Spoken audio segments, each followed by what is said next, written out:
Good afternoon from San Francisco. We're live from Studio B here at the Beach Street Yacht Club as usual on Tuesdays and Fridays. My co-host Julia Vedekint is here as usual. Our Chief Kindness Officer. Is that what we decided your new title was? I don't know how kind I am, however. The Chief Kindness Officer. All right. We got a lot of people in the chat already anticipating our superb guest today, Rick Bannerot, who's standing by patiently in Stamford, Connecticut, actually in row 8 and just outside of Stamford, Connecticut. A famously good marine sailing photographer will be to Rick in a moment. Welcome, everybody. Great to have you with us. Let's get to the starting line here. We got a big, really big shoe here today, Julia, for show number 907. Wow. Happy Friday and happy opening day of the 25th Winter Olympic Games. We're going to update you on the Kumbaya Cup, as I'm now calling it, headed to court. Oh, yeah. Is it headed to court? Reaction to my monologue on Tuesday and also the Everett Sweeney Facebook post of Wednesday has generated a lot of comment. As we said, our featured guest today live from Connecticut, the famously good photographer, longtime friend, super Fozy sailor, and much more, Rick Bannerot is standing by. We're going to ask him to join us early on here because he has so much insight into our beloved sport, has for all the, 30 plus years I've known him. John Emmett will be checking in from Port Stevens up north of Sydney, up by Wanji, where he is talking about 2026, Julia, maybe being the year of the lawyer, if you can believe that. Mm-hmm. We'll see what that's all about and what he says in the coaching corner. The Blackfoils, as we told you on Tuesday, we thought they'd get their hull repaired, and indeed they did. We'll update you on that. Also, Julia, your favorite team, Los Cayos. Yes. They're repaired, and we'll be back in action. Great. Not this weekend, but next weekend for the SailGP Auckland. Last leg is a beautiful video, an 80th Rolex Sydney Hobart Yacht Race Butte wrap-up video for the last leg, and then, of course, the D block, This Day in History, Whiskey Tango Foxtrot, and of course, our fantastic Fozy, but our feature again today, Rick Bannerot. And I'm going to bring Rick in straight away, Julia, because I think Rick can shed some light on what's going on here in the Olympics and beyond. Rick Bannerot in Royton, Connecticut, welcome to the show. Hello, Tom and Julia. Hello, Fozy. It's nice to be back. Is this what, your second, third, fourth time on the show? Second photo essay, long vignette.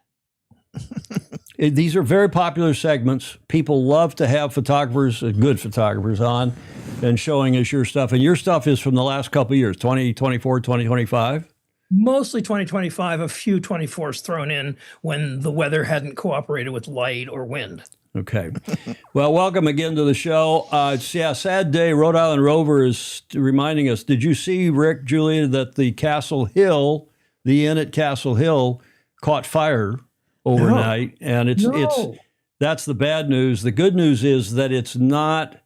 They were able to relocate the guests who were in house within Castle Hill. You know, they've got those, the little houses out there as well as the main house. But they had some kind of a kitchen fire. I'm not sure what. It didn't burn to the ground. It was a 1, then 2 alarm fire. I had notice early this morning from Commodore Harrington about that, and several others have sent that news. But it does seem to be okay. Again, they've suffered damage, and how long they'll be out of action, one does not know. Andy Cox in Bermuda, greetings from a dark and stormy Bermuda. Another low developing near us with storms anticipated all weekend. Everybody loves to talk about the weather. Yes. Good afternoon there's Mary Jude, MJ Szymanski saying good afternoon from Philadelphia. And I see you back on. Alan Long is in lovely Lago Vista, Texas.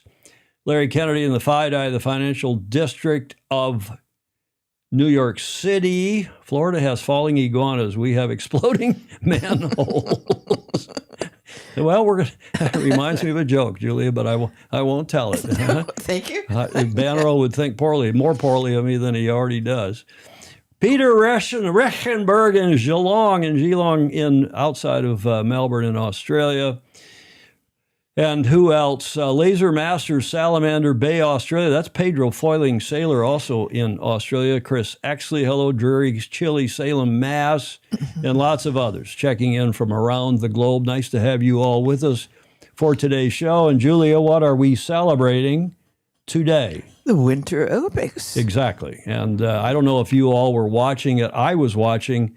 I'll click to it and hopefully we don't get but there is a brief look. I don't want to get a copyright strike, but I've been watching the opening ceremony this morning. It started at 11 o'clock our time, so 2 o'clock your time, Rick.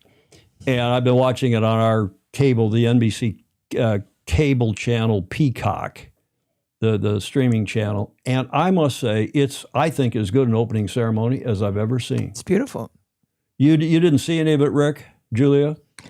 Yes. Go ahead. I was watching while you were pre-showing.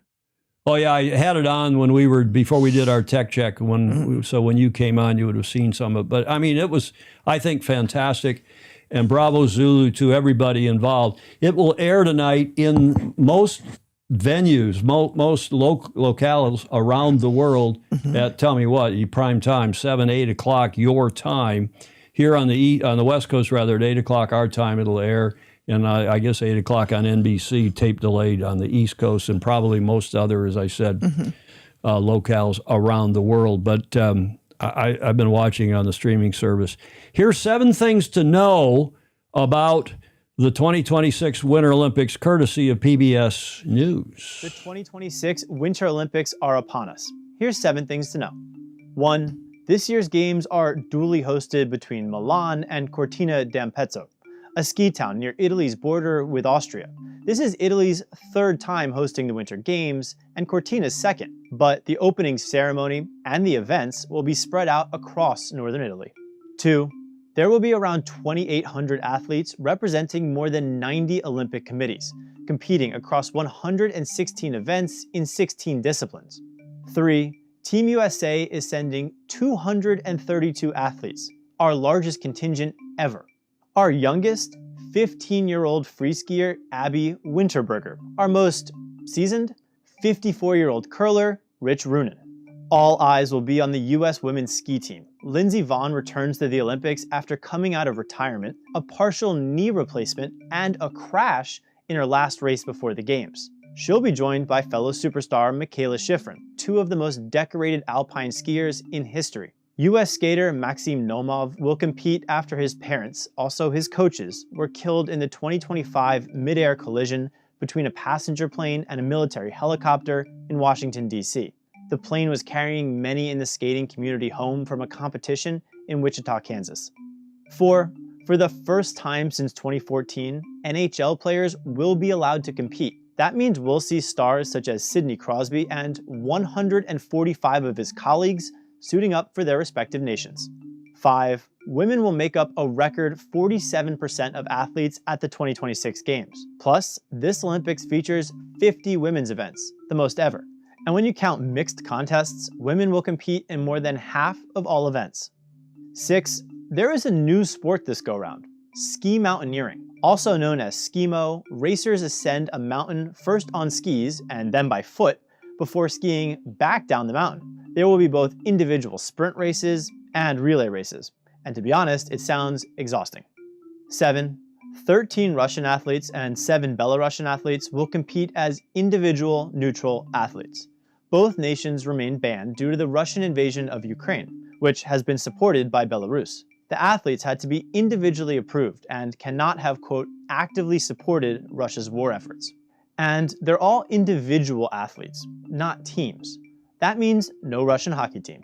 The Winter Olympics conclude on February 22nd, with the Winter Paralympics set to open on March 6th. For PBS News, I'm Tim McPhillips. He called the oldest person the most seasoned. What's that make us, Julia? Are we the most seasoned, Rick? Very. Huh? Hot. The most seasoned commentators in our beloved sport. Not you, Rick. You're young. I thought that was a terrific recap. It was a very good one. Courtesy of PBS and some interesting notes, probably most of which everybody knew, but Nice to see such a strong women's participation. The opening ceremonies will air locally, as I said, tonight at on tape delay tonight at 8 o'clock in the various time zones here across the U.S. They actually aired live at 1100 this morning, 1900 UTC. Blake Middleton says, "You are the best seasoned," Julia. That means you have a little salt, thank salt you, and Black. pepper and garlic salt and, and something else. I'm not sure. The replays in the USA at 2000 tonight. This was the rumor before going into it was that Mariah Carey would perform, and she did. And let me tell you, it was fabulous, her performance. Andrea Bocelli, 3,500 athletes, and they did a cool thing. I don't want to spill the beans for those of you who do want to be surprised tonight, but they not only, because the venues are spread out. In fact, they have something like 4 venues, and they had the skiers are all off in Cortina, off in the northeast corner of Italy. And they also featured them in their own little opening ceremony parade in, so they could cut to that. When Greece came in, you saw the Greek athletes that were in Milano, and you saw the Greek athletes that were up in Cortina, etc. And I just, from what I saw, and I was watching, out of one eye while I'm out on the big monitor here while I'm preparing the show. And I just think it was great. Tom Cruise, I didn't see him. I think he's in the closing ceremony for what that's worth. And again, just to say, I, for one, thought, and I'm not easily impressed with these things, as you all know, and a bit of a grump, and a bit of a curmudgeon. I thought it was fabulous. I just thought it was excellent. Sailing Illustrated's opening ceremony trivia quiz. Not Ed Worley's. I did this. It's worthy of Ed Worley. The key, Parade of Nations details for 2026. What's the first nation to enter? Rick or Julia? Australia. No. Julia? Don't know. Greece is always the first to enter any Olympic, because they're the originator back in 1896 of the modern Olympics. What's the following order after that? Julia? I don't know. I really don't. Rick? Austria, Australia. Correct. Alphabetical order in the local language. So it's Italian. So Saudi Arabia was actually third, because in Italian it's Arabic Saudi or whatever it is. And Julia, I think you saw Armonia when I was in hair and makeup. You said, "What's Armonia?" That's Italian for Armenia. So that's why you saw that. Who is the third to last nation to go in, and why? Julia? U.S. Correct. Why? Rick, why? Alphabetics. No. Because the next host is the second to go in, and the host after that, which will be the U.S. and Utah, is the third to go in. So that's why second to last will be France. They're the next host 4 years from now. And who is the last to enter? Julia? Different than the U.S.? The host country. So Italy. Italy. The host nation is always the last to enter, to great acclaim, and that's the case today as well. The opening ceremony venue, we talked about it. The main venue is in San Siro, the stadium in Milano, with dual lighting of the cauldrons in Milano and Cortina. But they also incorporated those athletes who were at those remote venues it was great. Well done. Bravo Zulu. I can think of the times we as a sport have been off in, East Jockstrap someplace when the games were in Atlanta. Right. We were in Savannah, and some of us got, I didn't, but some of the athletes, some of the officials got in a plane and went to Atlanta and got back at 0400 in the morning. I mean, it was just because they wanted to be in the opening ceremony. Yeah. Nice affair. How many flag bearers per nation, Rick? 2, 1 in Milan, 1 in Cortina. No, but close. 2 is the right answer. Julia, why? I'm sorry, I don't know. Well, here's the answer. The Courtesy Australian flag has the been Aussies. carried through history by Australians who dared to dream. You know, they walked tall, not just for themselves, but for the team and for all of Australia. I've chosen 2 athletes who I think epitomise the values of this team and the values of sport. Congratulations, Matt Graham. Congratulations, Jakara Anthony. As an Olympic athlete in Australia, I think it's one of the biggest honours you can have bestowed upon you. To get the opportunity to lead the team out into the opening ceremony with my teammate Matt Graham as well, I couldn't have asked for anything more.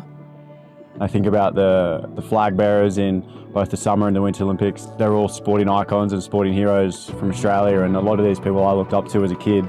To now have my name etched among that crew is pretty exciting and pretty special, and something I'm going to remember for the rest of my life. Keep saying at every Games that we've got the best team yet, but this time around, it's hard to top it. You know, there's so many medal hopefuls and medal chances at these Olympics. Hopefully we can all put down the performances that we know we can. And the answer, therefore, Julia, is why are there 2 flag bearers?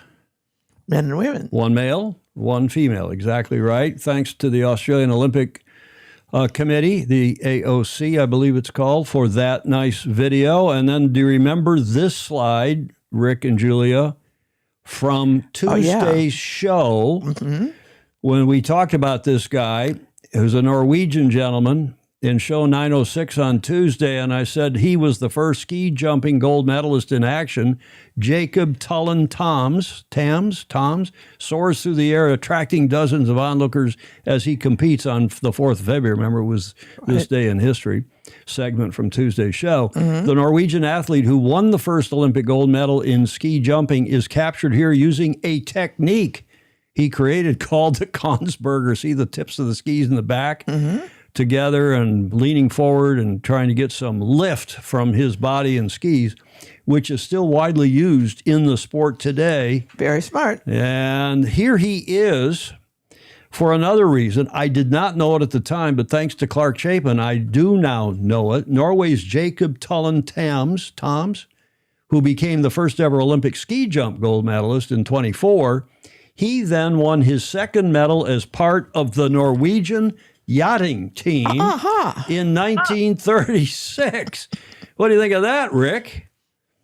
You always bring it back to sailing. Exactly. He was the only 2nd person to win a medal in both the Winter and Summer Olympics. There was some American boxer who did that, who won a summer, and then he was he got seconded to the bobsled team because he was so big and strong, didn't know anything about bobsledding.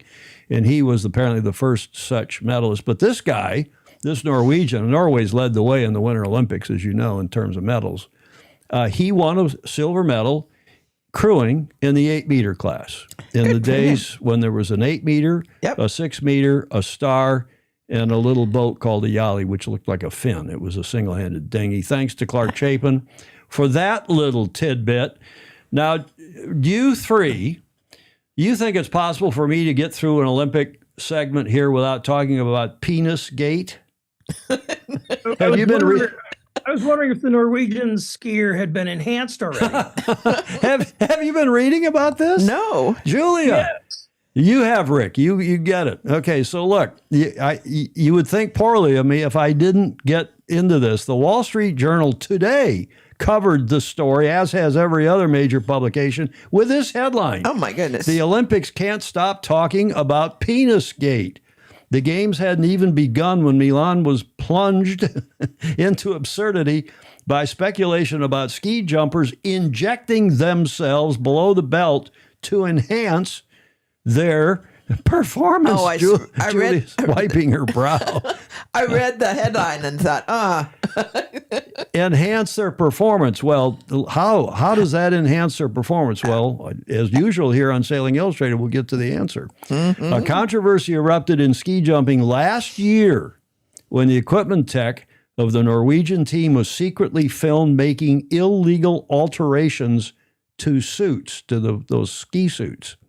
So courtesy of the Times of London and the Sunday Times, this is what they do. To get their ski suit larger, there is a rule that you see in the lower right corner. Suits must be no more than 4 centimeters larger than the surface area of their body. but the larger the suit can be in toto, including in the crotch, the more surface area and the more lift. So athletes enlarge the size of the genitalia before the suits are fitted or when they're fitted by all sorts of means. So there, Commodores, ladies and gentlemen, is the answer. It increases the lift to get your suit bigger, and it has to be fit, and you have to be big under the suit when it's fitted. And it's equivalent to an extra 5.8 meters jump length if you can increase the lift by 5%, which apparently that's what that does. Wow. So Tom, I understand that Jody, the Eagle Shields, has already volunteered for the Australian ski jumping team. J. Frederick Bland. What a boner. J. Frederick Bland, great labs. Did you see the article that I put on the Super Fuzzy chat? You didn't see it, obviously, Julie. Did you see that, Rick? And it was from The Guardian. And somebody had a great deal of fun writing double entendres into that article about bigger, stronger, harder. It was unbelievable. Clay Embley says, so the larger the penis, the easier to get a ride or lift. We will plump you up, LOL, from SNL, Phil Haynes. I'm not sure I should read any of these. No. Great labs for cardiologists. Next oncology appointment is February 17th. Oh, okay. He's talking about my testosterone is not detectable. Unique. Oh, my God.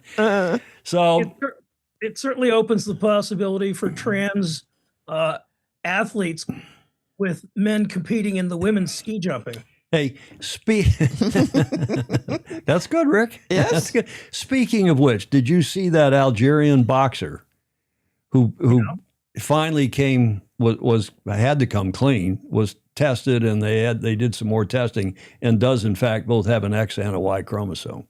There's some strange condition that causes that, but she's male, effectively, genetically. So, okay, enough of that. You would think poorly of me if I didn't have the graphic and didn't have the answer. And finally, to wrap up this segment, I'm here to tell you that the closing ceremony is in this arena. Wow. The Verona Olympic Arena on a week from Sunday, 2 weeks from Sunday, and on the 22nd. And it is from the 1st century AD. Wow. And it's apparently I haven't seen it. I don't remember seeing it at least, but apparently it is some kind of a special place. It looks pretty, in that photo, doesn't look too interesting, does it?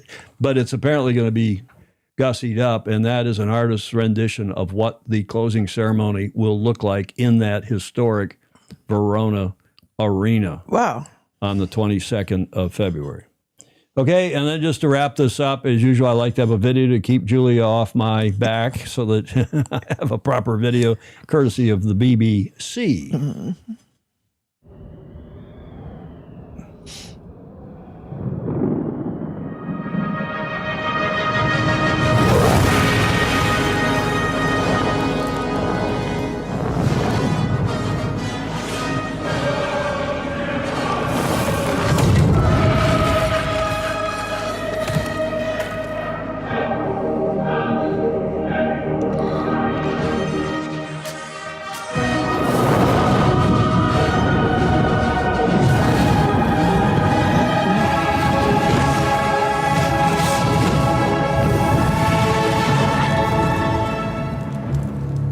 They're the official broadcaster in the UK, the BBC, and that's their trailer. So I thought it was a nice way to wrap up our segment. Yes.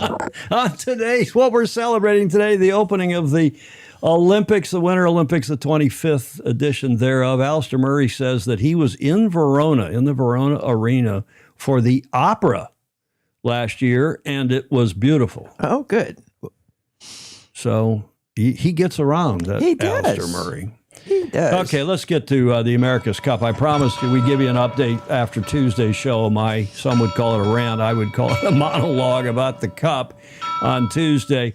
I kid you not. You see this cartoon? You see this drawing? Looks like something my daughter did, and it's nice. I like it. But that is on the cover of the Royal New Zealand Yacht Squadron's Facebook page.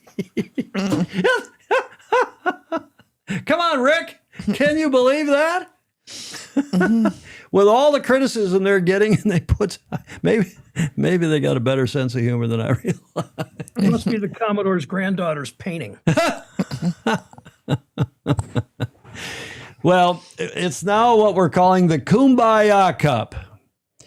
That was coined by several fozies saying that, this thing, everybody's trying to get along and show that they're getting along with the America's Cup, this grope is what it really is. The only thing they've announced, other than the dates of a preliminary regatta in Cagliari down in the south of Sardinia, the actual dates for the match, it'll start on the 10th of July in Naples on the 10th of July, 2027, at least races 1 and 2, and it looks like it's only going to last a week. Mm-hmm. I, on Tuesday's show, talked about this article in SailWeb and the information that we had and others had gleaned that they had extended the late entry date for AC38, the Kumbaya Cup. And they released their first podcast. Everybody's in the podcasting business, Julia. Yes. We've been in it for 10 years. America's Cup news can arrive from many different outlets depending upon what, this is SailWeb's posting, what that news is and who controls the area involved, which is something of a moving target. But until things settle down in the new world of a competitor-controlled America's Cup future, we will continue with the drip feed. This isn't me writing this. This is widely the view around the world. We'll continue with the drip feed method. Not a good look for the new America's Cup partnership. And this is what Sir Ben Ainslie had to say about the ACP. I think he was trying to tout it, trying to extol its virtues. And he basically, if I can be crude, you three, he basically crapped all over it. This is embarrassing to the max. Have a look. Dylan's doing so well at the moment that we decided he could just sail the boat on his own. But no, joking aside, it's great to have Dylan. I mean, he's doing so well in SailGP. I think really proving he's one of the very best drivers in the world right now. They're starting to build the sailing team around that. They haven't made any decisions whether I'm going to be on the boat or not next year. Really, it's about trying to bring through the next generation. My focus for the Cup, at least in the last 14 months, has been just trying to get this partnership across the line, keep the team going. So I haven't been focused at all on the sailing side. Well, now the event will be managed by an independent entity, and all the teams will have a say in the decision making that surrounds that. So whether it's change the protocol, whether it's future commercialization of the event, all the rules regarding the event, basically everyone's going to have to work together. Now with the partnership, the defender and challenger record status is really just more symbolic than anything. It's more symbolic, the defender and the challenger record. There's the smoking gun about the lack of club involvement. There were this was on the 21st when they rolled this all out in Naples.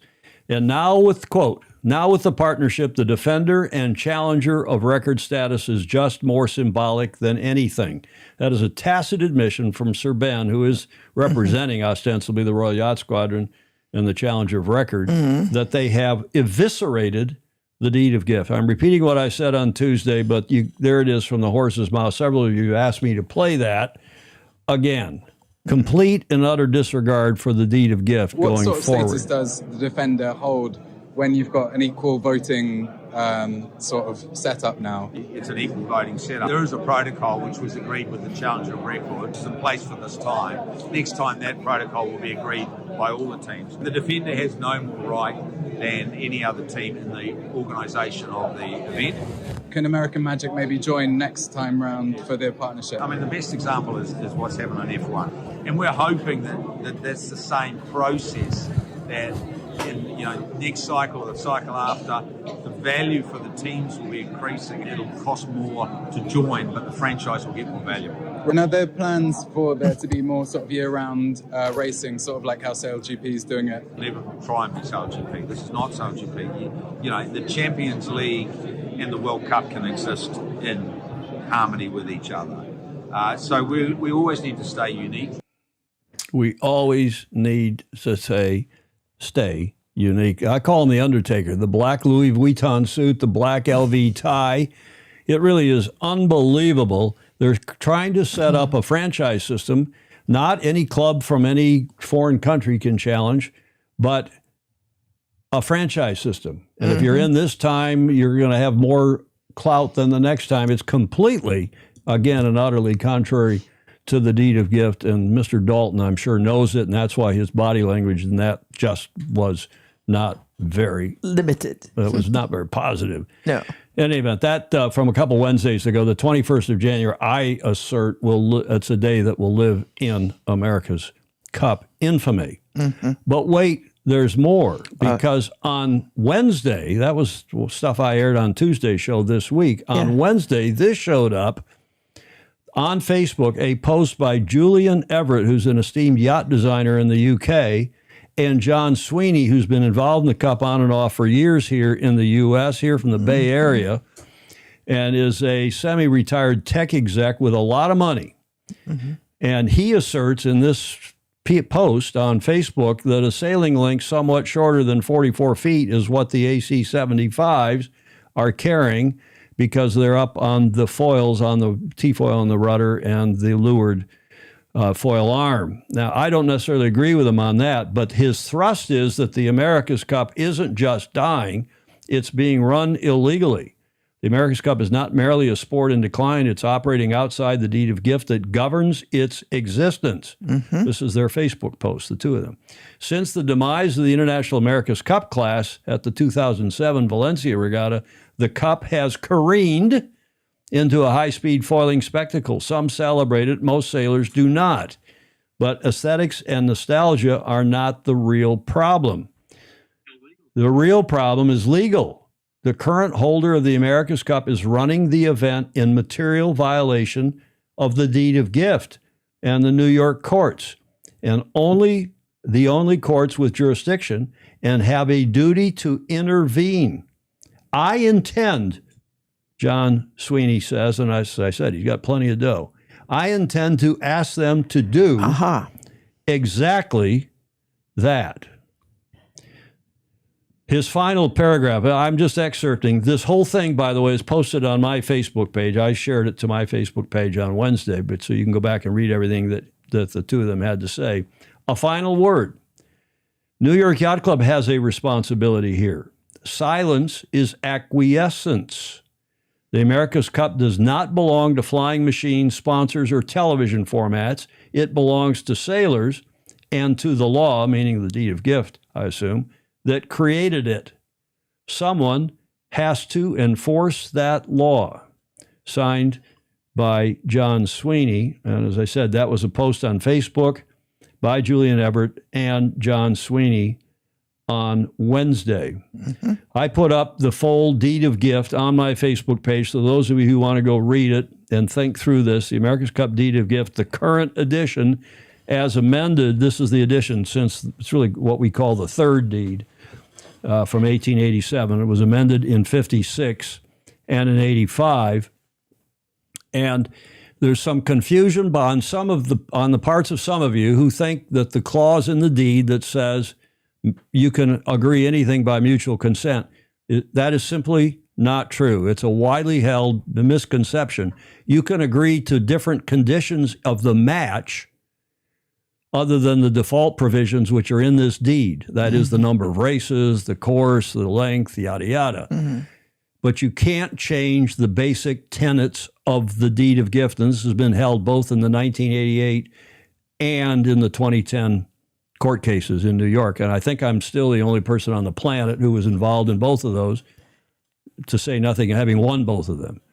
So I think you will find that amending the deed of gift by de facto with the stuff that Mr. Dalton, the Undertaker, is talking about, and that Sir Ben, who's just, he's way out of his league, I'm sorry, what they're talking about doing and have effectively done with ACP, with the America's Cup Partnership, is, sorry, not correct. Yarvahes, there are lots of comments here, and I'm not going to get into it, but that deed of gift is also posted on my Facebook page if you want to go look at it. As I've been saying all along, I fear, because I don't want this to happen, I wish they'd come to their senses and fix things and operate the Cup in accordance with the deed of gift. But I think after 700 pages and millions of dollars of legal fees, I doubt that we're going to avoid the court because there are people like John Sweeney, and I even think the New York Yacht Club and maybe Ernesto Bertorelli and maybe a few others who are not amused by what's going on, and the cup may end up back at 60 Center Street in Midtown Manhattan. Now, one of our very smartest fozi who's been involved in this for a long time and whose husband John Marshall has as well, Margarita Marshall, put this up on Facebook. In the Sweeney article, there are a lot of mistakes. Please do not go to the court with that plan. And I think she's right. I don't think the waterline issue will hold up because the waterline issue is not how the boat is when it's flying. The waterline length, the LWL, is when the boat is in measurement trim, which is down in the water. And the trimaran, for example, when it got measured, you measured the center hull in the water at rest at the dock. It sailed, as you see here in this painting by Jimmy DeWitt, the late great Jim DeWitt. It sailed on one of the on the leeward Ama, and the leeward Ama was a lot longer than 90 feet on the water in sailing trim. But when it measured, you just measured the center hull because it was plopped down in the water, and that's how you measure boats. And there's a whole lot of rules that say that. So John's argument about the waterline length, I don't think will hold, no pun intended, will hold water. But to shed light on all this and to move forward so we can get to Rick's superb photos, next Tuesday, we're going to have who I now call Dr. Deed. We have a nickname for Hamish, Julia. Oh, good. Live from Auckland, Hamish has agreed to come on, Hamish Ross, Dr. Deed, to discuss. And explain why he is Dr. Deed. Well, of course, he got a PhD, a legal PhD. Yeah. So, and Ed Worley's asking, why have they not released the ACP? Well, it's all secret. So that's where the cup stands, and I don't want to belabor reading all these. There's lots of interesting comments, lots of smart people, but let's get on. Rick, do you have anything to add to all this before we move forward? Pass the croutons. It is croutonic, isn't it? Julia, what do you think? I'm just disappointed that more people haven't just said, hey, wait a minute. Well, I think plenty have, but until Sweeney, who, talk is cheap, as Bill Koch used to remind me. Right. And until somebody who's got real money, and John could probably fund it himself, but he could also start a GoFundMe campaign and probably get lots of contributions. Dr. Deed, indeed, will be with us on Tuesday, and we'll explore all of this further. But in the meantime, let's get to Rick Bannerot, who is our guest in Rowayton, Connecticut today. Stamford Yacht Club. He's a marine photographer. He's a marketing guru, a superb writer, long-time friend who I think, were you at Rolex when we met? Yes. What were you doing for Rolex back in the 80s, 90s, whenever that was? It was sports management, public relations, advertising, working with J. Walter Thompson, and then doing the coordination with the governing bodies like the U.S. Sailing, back then USIRU, U.S. Ski Team, propping up the North American sports and advertising efforts. Of Rolex. Of Rolex. I had lots of smart people above me, but I was the beans, bullets, and boots guy doing the day-to-day. Interesting and good for you. And he did a hell of a good job, Julia, if I may say.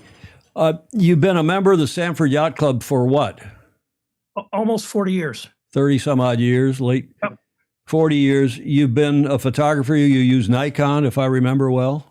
Nikon, and every now and then I'll grab the Samsung Galaxy 24S. Is that better than an iPhone? Oh, yeah, hands down. It's got 5 lenses shooting simultaneously, and I find the color saturation on the Samsung better than the Nikon. You've had how many magazine covers, particularly in Windcheck magazine? Windcheck's up to 37, 20 of the last 23, and breaking news, the next issue has my cover and a photo spread on frostbiting between Riverside, Greenwich, Connecticut, and Essex, Connecticut. Is that because you're good or because you just don't charge them much? Why do you get so many covers? Apparently, I will work for soup, I tease. especially if it's frostbiting, because a good day out frostbiting photography, it's do I drink the soup or do I pour it directly into my sailing? Well, we've got some great photos from you. Let's get into it here because this is the cover photo for what we're calling the 2024 to 2026 Rick Bannerot photo essay. And Rick, take it away. Tell us about these photos, the first of which are actually a collection of Fosey photos. Well, no matter where I go, there seem to be Fosey, and I'm looking forward to going to Australia and cows, and my reach is really growing thanks to Sailing Illustrated. I've documented where I'm running across Fosey. Oh, neat. Well, here's one. He's in the chat right now. He just said, I, for one, love this proper AC goings on. Now, that's Steve Gruber, who's last I knew was running the North Loft, or one of the key North guys, wasn't he? In Bridgewater? Where is he? Bridgeport, I think. Bridgeport, Connecticut, the North Loft, and a hell of a good sailor. And is that him in this? It is him. You can't really see the sail numbers, but he's in. He's in the right boat, the 1110, I think it is on the right. 1110. Yeah, I believe that's right. Nice shot. What is this frostbiting recently? Frostbiting in Essex. How recent? 3 weeks ago. Doesn't look that cold. Says he in his armchair. Right. Yeah. In the warm studio. And there's another Fosey up there with a long lens. Mr. Taylor shooting for Sewanaka at the 6 meters. He does a lot of volunteer work, as does Larry Kennedy and any number of other Fosey at Sewanaka, at Oak Cliff with Dawn Riley. And between the two of you, you kept us well supplied with photos from the 6 meter whirls. And one of the participants was somebody who promises, I don't think she's yet been on the show, a dear friend for the better part of 50 years. And that is Martha Parker, who owns and operates Team One Newport, the sailing gear, chandlery, soft goods specialist in Newport, Lower Thames Street, Newport, Rhode Island. She is so much fun. She sailed in the Cup. In the America's Cup. She is a hell of a good sailor. She's a little thing, but she's not even pound per pound. She's just plain stronger than I am. I'm sure of that, Rick. I'm not arm wrestling her. Yeah, exactly. And she is one of the great people in the modern history of our beloved sport, Martha Parker. It's a great picture. Now, where was this taken? This was taken at a local YMCA. in the lower right corner is Claire Harrington, our favorite East Coast Commodore, attending one of my photo shows. In this case, it was for the Greenwich Power Squadron. Nice. She is peripatetic. She gets around from one event to another. She's going to burn herself out if she's not careful in the next couple of years, but she's doing a hell of a good job so far moving around, Rick, to lots of different events and politely but firmly displaying the New York Yacht Club flag as the Commodore. And may she long wave and reign. Here's another Fosey, Commodore Adkins of the Madison Beach Club. Right. Steve Adkins is driving his beloved Thistle rocket ship. And he shows up in another picture or two in the show. So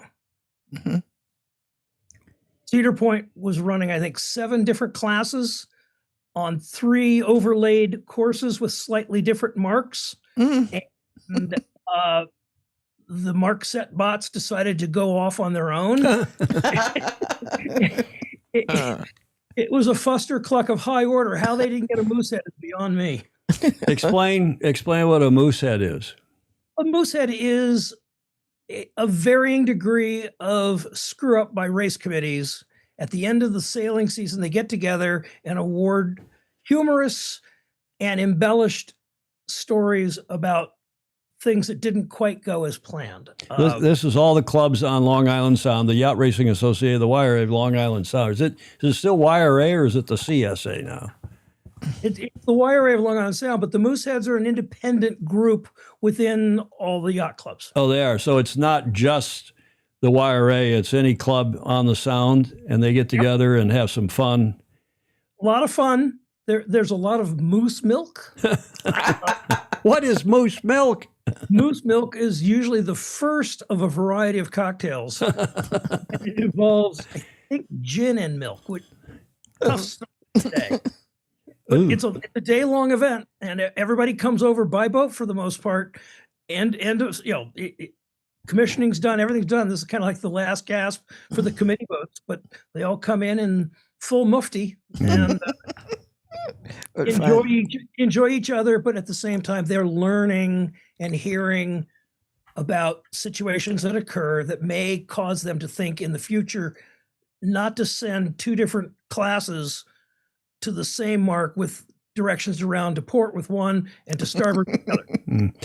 It's been going on for, better than 50 years. I went to one back in the early 80s with Harmon Hawkins, and I think it was even at his club at Manhasset Bay Yacht Club, but it's a great tradition.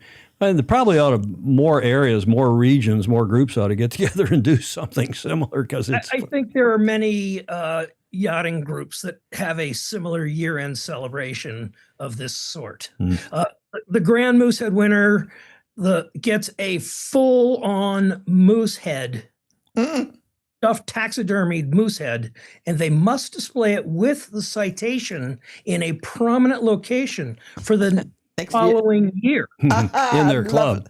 Don't they also? Isn't there also a moose flag that the race committee then displays for the next year or so out in the water?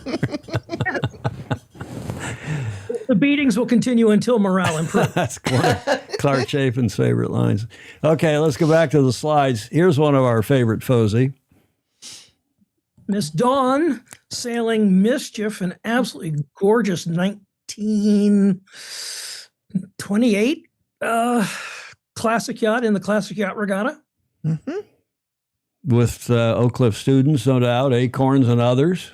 Yes, indeed. Acorn saplings and the sort. And, she goes from, the classics to 86-foot Reichley Pew maxis. Done very well driving. Is that the old WindQuest? What is that boat? Yes, it is. So that's Doug DeVos's boat, and Dawn has ended up with that at Oak Cliff and has been putting that to good use. And I have a surprise for you, Rick. I have a surprise for you, Julie, because speaking of Dawn, we have a video. She called me yesterday. We were talking about something else, and I said, well, we had her on the show not too long ago, and she was telling us about her calendar project, the new calendar project. And I said, how about an update? Why don't you give us a quick video? And there she is in the chat. She says, yes, it is WindQuest, and it is for sale. But not until after the Newport Bermuda race. But I asked Dawn if she would send us a video, and she did. Great. Hi, Tom and Julia and the Fosse. This is what the Oak Cliff kids do when it's really cold out. They've built an igloo, and tonight we're having a sail-making seminar, so they've decided to light it up for all of our supporters. It's a little bit chilly out here, but I'm today going to just give you a quick update on racingcalendar.org and what we've been up to. We've got it now so that it's no longer Oakcliff. It's just racingcalendar.org. And we have quite a few things. I'm going to turn this camera around and show you the updates and hope that you'll help us help you by putting some data in there and sending me the data, and I can update it. So it's pretty simple, racingcalendar.org. You just go here and go, what's happening? Oh, look, Monaco Sport Boat Winter Series Act 3. And I happen to know a lot about this because we have a team over there. We're working with the Yacht Club de Monaco. You can see the logo, a photo. You can share the event with your friends. You can also, if you stay there long enough, you will get a pop-up asking you for their information. Nobody else asks you for your weight, gender, and pounds, how many pounds or kilos you weigh. But as we collect this data, we hope to be able to say, look, they're missing a bow person on a J70 in Monaco, and we can email everybody in the vicinity that can do bow and get them onto a boat. The other thing is that you can change over and say, what do I want to do? I'm sitting here and it's cold and I'm looking at a freaking igloo. And here is the Miami series happening. And this is by Pro Level and Super Yacht. Pro Level Maxis. Oh, Sail GP. This is where I want to go, but don't always necessarily get to go. By the way, anybody that has a ride for the bucket that's extra, I'm available. And then, of course, I went to the filter of San Francisco Yacht Club, St. Francis Yacht Club, and you can see everything that we have up there. So match racing are all up there, the J22s, the grade 3s. Also in the tags can be women or youth. Wing foiling at St. Francis, Big Boat Series. And then the other thing is that you can look up here and it's melgis.racingcalendar.org, and we've helped them populate. We're still finishing this. And then if it's something that people will travel to, like the Bacardi series, it gets put over onto the globalracingcalendar.org. Like I said, we're still transitioning, so it's going to be a couple of days before we get that sorted. So that's it for today, which is Friday. I hope everybody's having a great weekend. I may be out cross-country skiing because I'm up here in New York. Everybody who's down south, hope you get out on the water. And if you can't get outside and enjoy nature, at least stay inside and learn something. That's what Oak Cliff is all about: coaching, training, learning, and building good humans. Talk to you soon. She is a great promoter of our beloved sport, isn't she, Julia? She is. Absolutely. Absolutely. Rick, any comments? So cool. So talented. We're lucky to have her. Absolutely. Exactly. There's that closing shot of the igloo the kids made. I think that's great lovely. stuff, Dawn. I think Dawn's still in the chat. Thank you very much for sending us that video. I sure like these short videos that we get out of. The tribute video that Dolly DeVola sent, this video, and I just said that, one take. Yeah, right. She sticks her camera in front of her, one take, walks outside, shows us the igloo, walks in, shows us her computer screen. This is the modern world, and I hope we can do more of this. Any of you that are so inclined, please don't hesitate to ping me and say, hey, I'll send you a video about thus and such. As Alan Long says, nice update, Dawn, or Ed Worley is saying, and Alan Long as well. And exactly, Dawn Ryler. Whose birthday is it? She's wishing somebody a happy birthday. It ain't mine or Julia's. I know that's not your birthday, is it, Rick? 10 days ago. Oh, well, maybe she's wishing you happy birthday. Yes. Let's get back to your superb slides. This is the classic yacht regatta at Indian Harbor Yacht Club, is it not? It is. What a beautiful boat. And it did well in the Classic Yacht Regatta, and it won in its class in the Vineyard Race. Goldeneye. Lovely.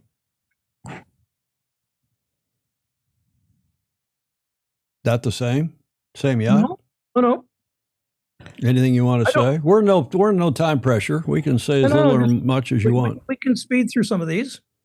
No rush. Okay. Beautiful shot. I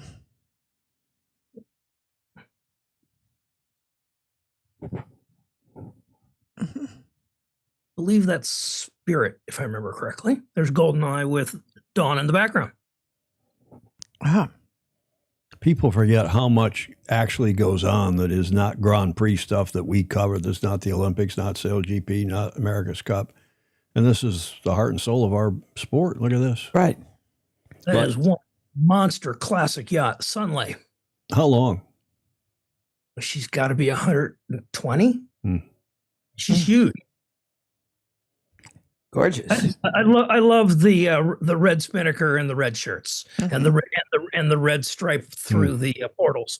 It all came together very nicely. Indeed. Is it glass or is it wood? Looks like a glass boat. It's wood. Is it? Yep. Beautiful. There's a Harrisoff S boat. S class. That is not a light spinnaker pole, and I don't think it's the second of them. Dyer Jones has one of those. In fact, the senator in Rhode Island, Senator Whitehouse, has one of those. He's a sailor. What's that? That is Sophie. She was a cover boat for Windcheck. She's kind of a one-off classic. She's beautiful. It's just all good. The bright work on that is amazing. When is this regatta? Midsummer, late summer, out of Indian Harbor. Which is in Greenwich, Connecticut, just up the coast from New York City. People having fun in our sport. This is the grandfather teaching the grandson, shall we say, the ropes. Yeah, nice. Again, back to Goldeneye. It was hard to take a bad picture of that beautiful boat. So many different angles. Mm-hmm. Julia, is that you? Nope. It's an Oak Cliff sailor on Mischief on, a Park Avenue thick boom. Don Riley saying, I don't know if it's this photo or a previous one, Sophie Stenbeck, the Stenbeck family from the Swedish Cup team. That may be the sailor. Hugo Stenbeck. I wonder if that's related. They must be. I know Hugo well. Mm-hmm. Just pretty light, nice patterns. Great pattern. Yes.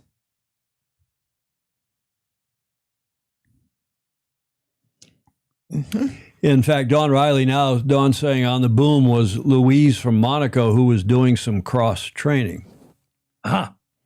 So who's out on the bowsprit? We're back to boat 8. Boat number 8. Is that Spirit? I have to look at my notes. Do you like shooting in black and white? You do a fair bit of it, don't you? I do. Sometimes when I'm shooting in color, sometimes the story is about color. Sometimes it's composition. In black and white, it's always got to be about the composition and the lighting. You get good drama with black and white. In this case, the lady sailor on the left on Ticonderoga is dating the bowman on Sophie, and they're looking at each other as they're racing. He's waving and she's provocative. Uh-huh. Heated rivalry. Not so heated unless, never mind, I won't go there. Okay, and those are from the Classic Yacht Regatta hosted by Indian. Is that an annual event at Indian Harbor? Yep. It happens same time as the Shearwater Classic, which is a YRA thing. So I wind up starting with the YRA Shearwater, and then suddenly all these lovely old boats come popping out of the Greenwich Harbor.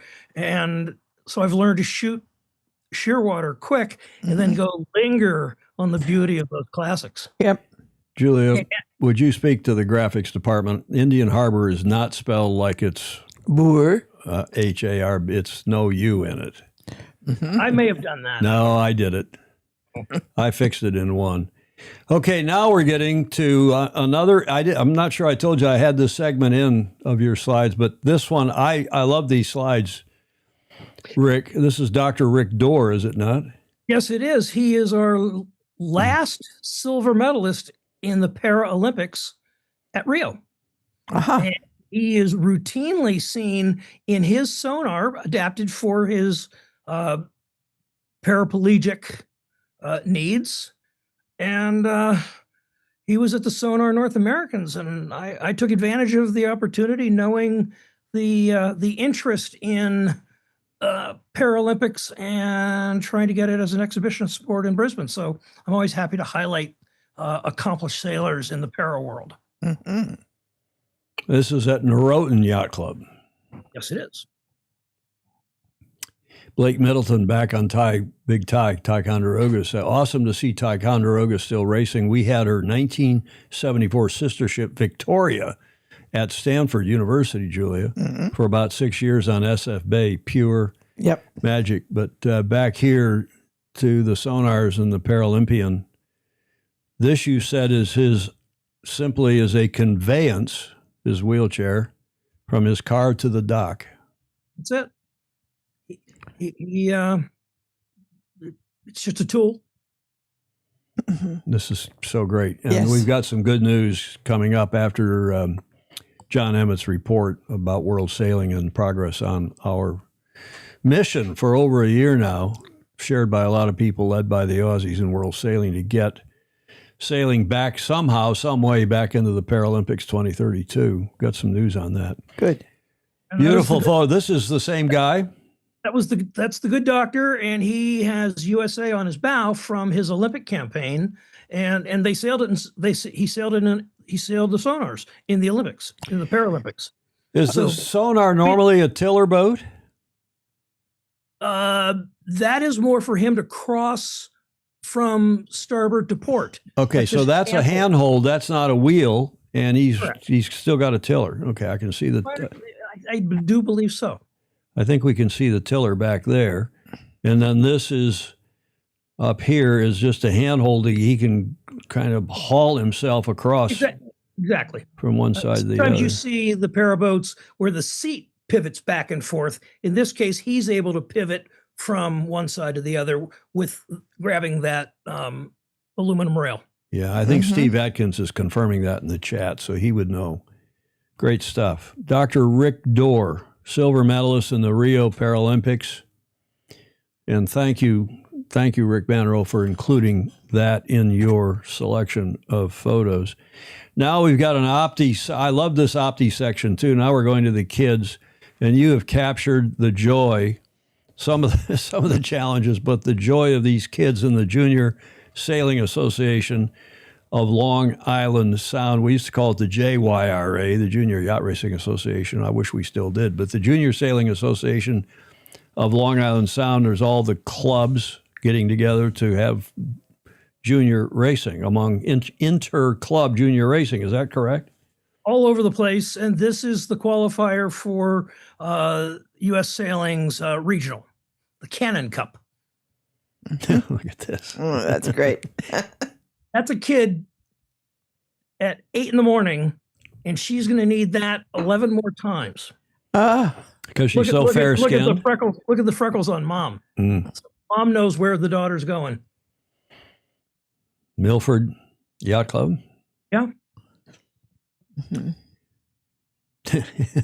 Optis are not the most dramatic boat to photograph, but the kids are priceless.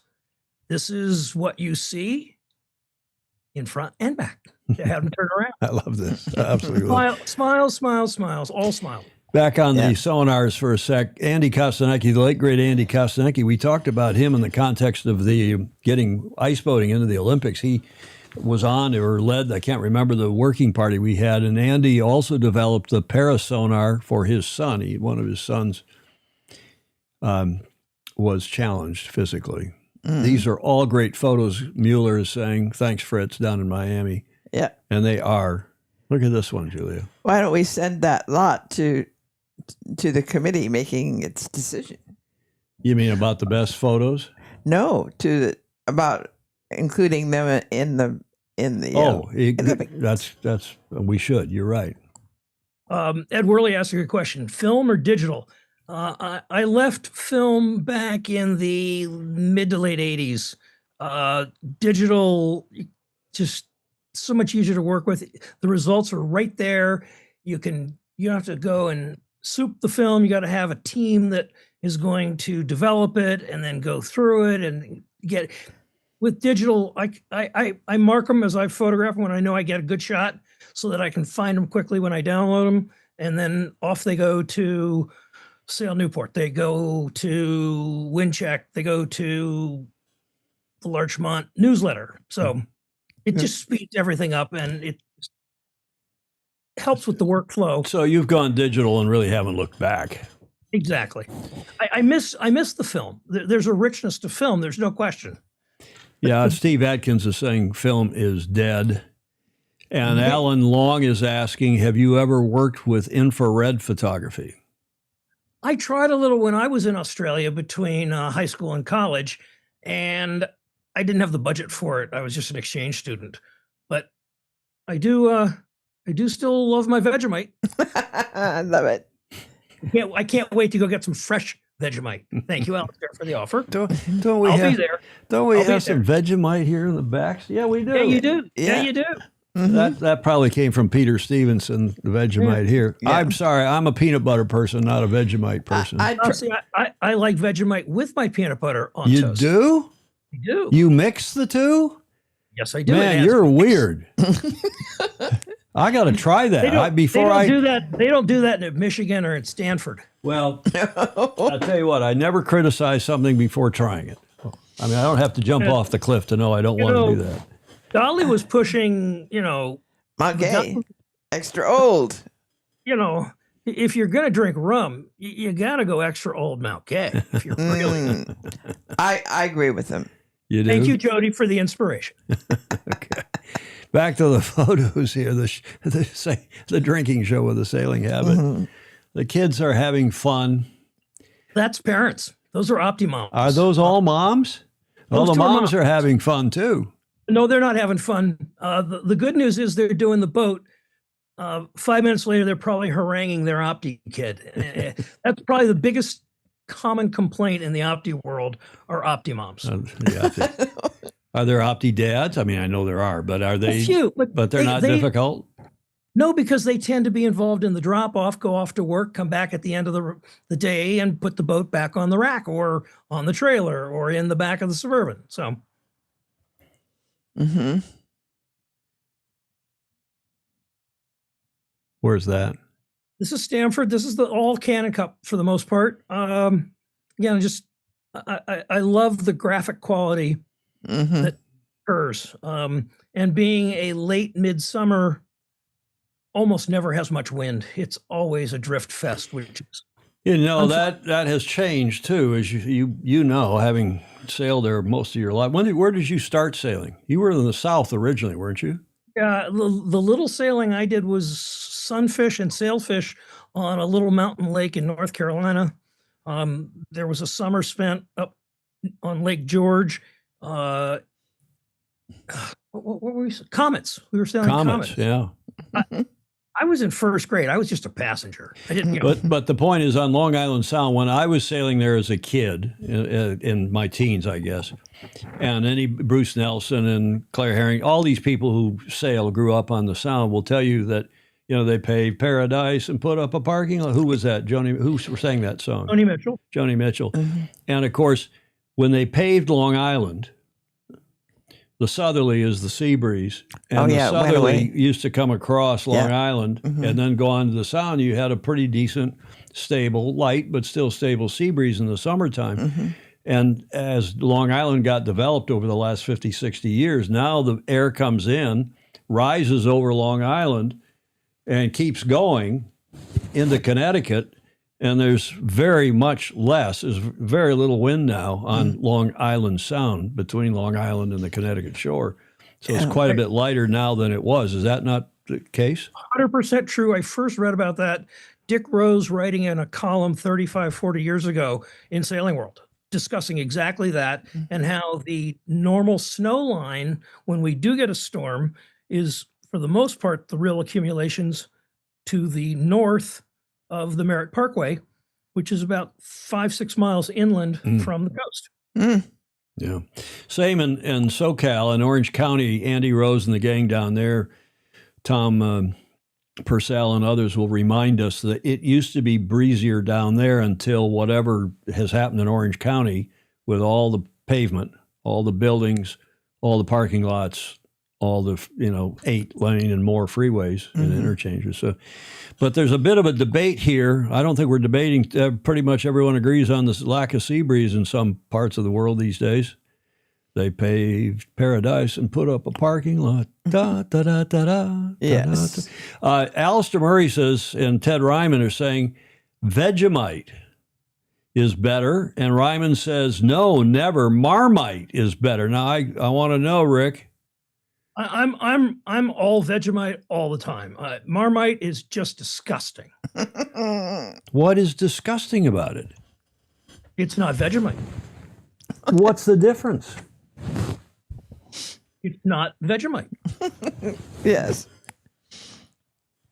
I had 7-year-old Ozzy trying to force me to love Vegemite, but they never quite. The Australians like to play a trick on the Americans when they first visit, and they spread a piece of bread or toast with Vegemite the way Americans would spread peanut butter. Right. They think that's really funny. The answer is a very thin skiff of Vegemite is plenty. Yes. A little goes a long ways, Yes. even for Australians. Back to the Opti slides, Norotan Yacht Club. Yeah. Again, it's learning how to fiddle with everything.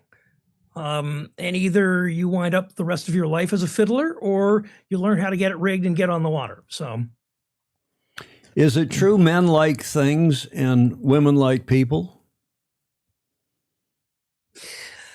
certainly the girls stick together. They really enjoy each other's company. And men like to fiddle. They fiddle. They got toys, boys and toys. Julia, is that true? I've always been sailing with. You like things, not people? Is that what you're saying? No. Norwegian ski jumpers? Well, that's a different thing. That's a different thing. I hated the line on that one. Vegemite. It's actually saying Vegemite Illustrated. Who's this? Sail GP hat. In this case, it's a junior instructor looking in on the junior rigging the boat. I just loved how he peeked around the corner and I happened to catch it. It's a good one. Not staged. No. Got wind? Pretty light. Oh, yeah. They did get a little wind. They were actually able to get a couple races off. But it was, again, got wind. There's an optimum. Recurring theme. That's an instructor. Oh, that's an instructor. Killing time, pre-race, discussing tactics, rigging, filling time, keeping the kids engaged.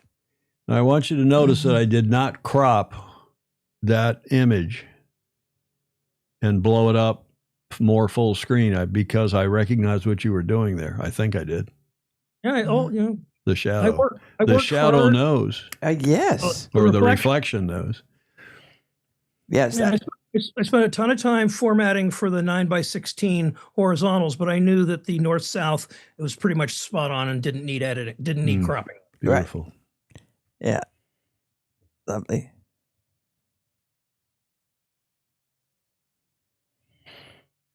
You're going to like this shot, Julia. Yes. It's Jemima Puddle Duck and her ducklings. This is Soundwaters again. She happened to be coming out for an educational cruise. They drag nets and seines and catch horseshoe crabs and teach kids from the whole tri-state area marine science, marine biology, sailing. It's exposing kids that would never see a sailboat to sailboat, and it's an educational platform. The owner of the New York Mets has been a very gracious donor to Soundwaters and helped them build a wonderful new building in Stamford to house the educational portion on land. Now they're year-round. Great. The New York Mets being one of the two New York area baseball teams, along with the Yankees. And when you said tri-state, you mean Connecticut, New York, and New Jersey? Yeah, if you're within 100 miles of Stamford, you can bring your school kids to a Soundwaters day or week, and they run summer camps all summer long for all different ages. And for non-Americans, just Stanford is a big town just east of Greenwich, Connecticut, which is in the southwestern corner of Connecticut. You come up from New York on I-95 and you go past some of the suburbs, and then Stanford's really the first big town. A lot of corporate headquarters there, and it's a big train station. So I used to drive to Stamford and then take the train in for the last hour into New York City when I was living out in Newport. But this is so much easier than driving into New York. Pardon me? So much easier than driving it in New York. Yeah, for sure. And it's a lot nicer than the New Haven train station. There's one of those others. So the Stamford train station, good parking and so on. But it's just, I wanted to make the distinction. Stamford. Yes.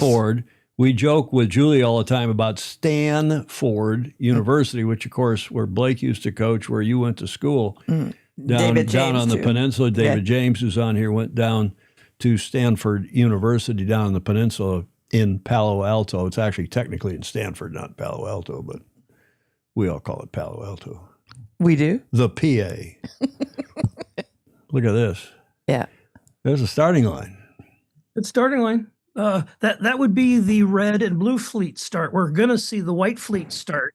The difference being the white fleet are the first year Opti kids figuring out. Is that what this is? Yes, that would be. That's the white fleet. That's a white fleet sailor there. Jeez, well, you know, we've all hit an anchor road before. Hey, I got pictures of J105s in exactly the same position. We've all gotten hung up on the anchor road. Some sailors just a little slower than others on the uptake. That's fabulous. Yeah. Is that white fleet still? No, that's red and blue, and that's not touching. Oh, I see. You can see the pennants on top of there. Yep. They got the little telltale up there.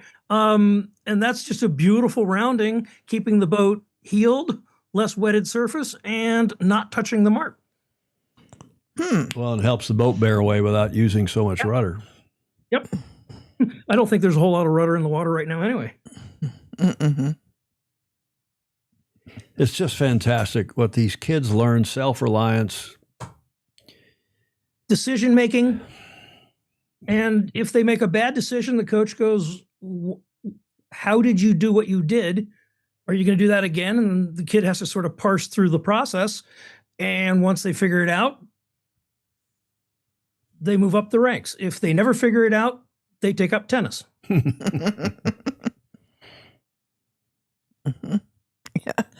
Get a wet bum. Well, that's the nature of dinghy sailing in our sport is wet bums, for sure. But heeling the boat to windward, get the center of effort over get over the middle of the boat so it goes straight downwind without any weather helm, and it's with faster. The centerboard up. Yep. Centerboard's up. Good form in light air. And graphically, please. And this one is styling. She is. Yeah, well, if you can't be fast, you got to be fabulous. How can you not be fabulous in a big pink bucket hat? Right. And chartreuse. PFD. Well, no, it's a faded red PFD, but it's the chartreuse light skin to keep the sunburn off. No, the chartreuse hat. No. It's a raspberry hat. Oh, it's raspberry. Where's the chartreuse? That's green. the green. The green shirt, a chartreuse green. Yes. That's her sunshade light tech shirt. Julia is the color expert here. Obviously, I don't know my colors. You don't. I know a blue blazer and a blue pinstriped shirt. What? I mean, excuse me. Soggy bottoms. Steve Atkins, Commodore Atkins, is saying green fleet, our first year Opti, blue, then white.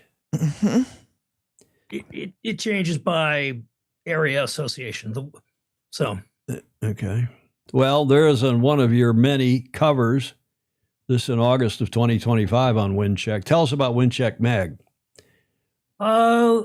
It's the biggest regional sailing magazine. It's published, I think, 35,000 copies a month. They're down now. They were 11, then 10 issues a year. They may be down to 9 just because the winter season doesn't have the advertising to support printing 64, 32 pages. Are they free? Do they get handed out at yacht clubs and so on? The yacht clubs, it's at Chandlery's, it's at the local pizzeria along the Sound. Wherever people are wherever sailors are gathering, you'll find stacks of Windcheck. By the end of the month, if I haven't grabbed a couple copies for myself, they're thin pickings. I got to go around 3, 4, 5 different places to get a couple copies. That's great for them too. Okay, go ahead. Oh. Anything else on the Optis before we move to the 6 meters? Well, from the ridiculous to the sublime. Yeah, we covered this regatta. I think everybody loved this, except Dennis, Dennis Conner, who did not have a great regatta with his new boat.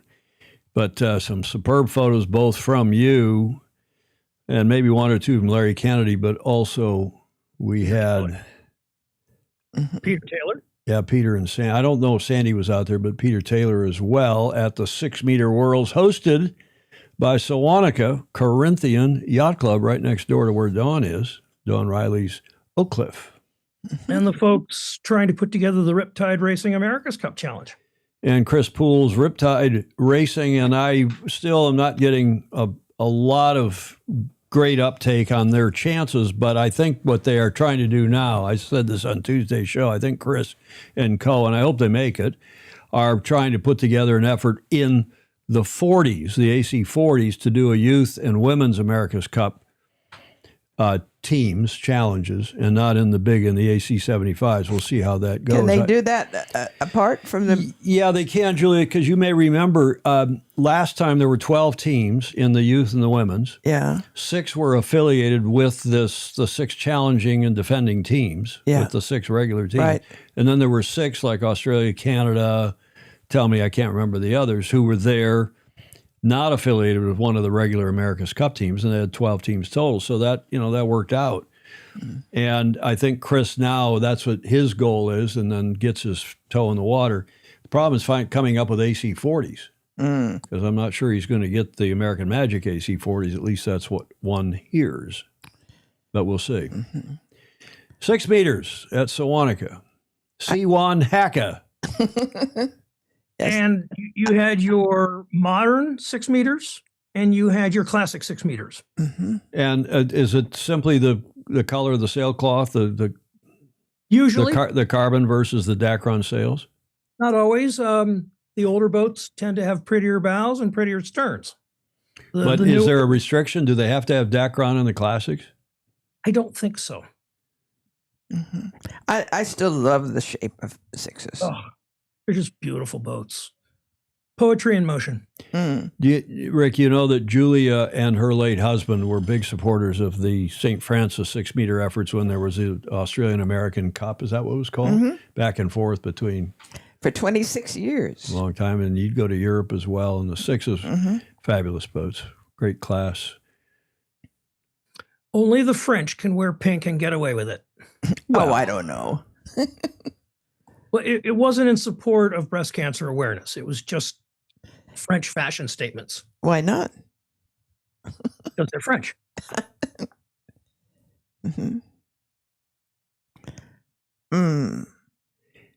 See how plumb the bow is on the Swiss 144? Modern. Same with the U.S. boat, the blue one behind it. 105. Yeah, but look at the difference in the transoms. But they both qualify as modern 6 meters. They're within the class rule. So a lot of experimentation within the class rule. Nice comment from Alan Long. Bannerot, what a treat. Enjoying this immensely. As am I. Who's that on the bow? That looks like the bowman. That looks like a bow guy, not a bow chick. The bowman. A bowman. That's right. It's like the red shirt, the red hull, calling the start on the line. So, and I even love the water cascading off the bow before the wave. I was going to say that's what I like on that photo. Not unlike the funny new bow on the Sunfast that won the Antigua race. That they've been nattering on about with the funny sort of scow bow. They have that kind of wash with the water going across the out from under the bow. That one uncorrected. What was the name of that boat? Raven was the name of the boat. Was the 111 footer that was first to finish. Pandera, I think. This is almost a 100-year-old boat. Had never won a single race in 6 meters history, in its campaign history. And damned if he didn't go out and win a race. He didn't win the regatta, but that boat is as beautifully refinished, and it is just, it's a piece of art. It really is. And what a great pleasure that he could actually win a race in that beautiful boat. Absolutely. In the classic. Yep. Sprig. And not quite a Columbia blue. Beautiful boat. God, that was a pretty boat. Steve Gruber says, it's my impression that the classic 6s are required to have Dacron sails and the moderns can do what they want. That was my impression too, but I may be off. I may be wrong. I bow to my elders and better informed. Well, and Gruber's a sailmaker, so he would probably up north. He would probably That's a step up. Yep. Well, see, I didn't crop that either because I knew what you were getting at there. Fantastic. Mm-hmm.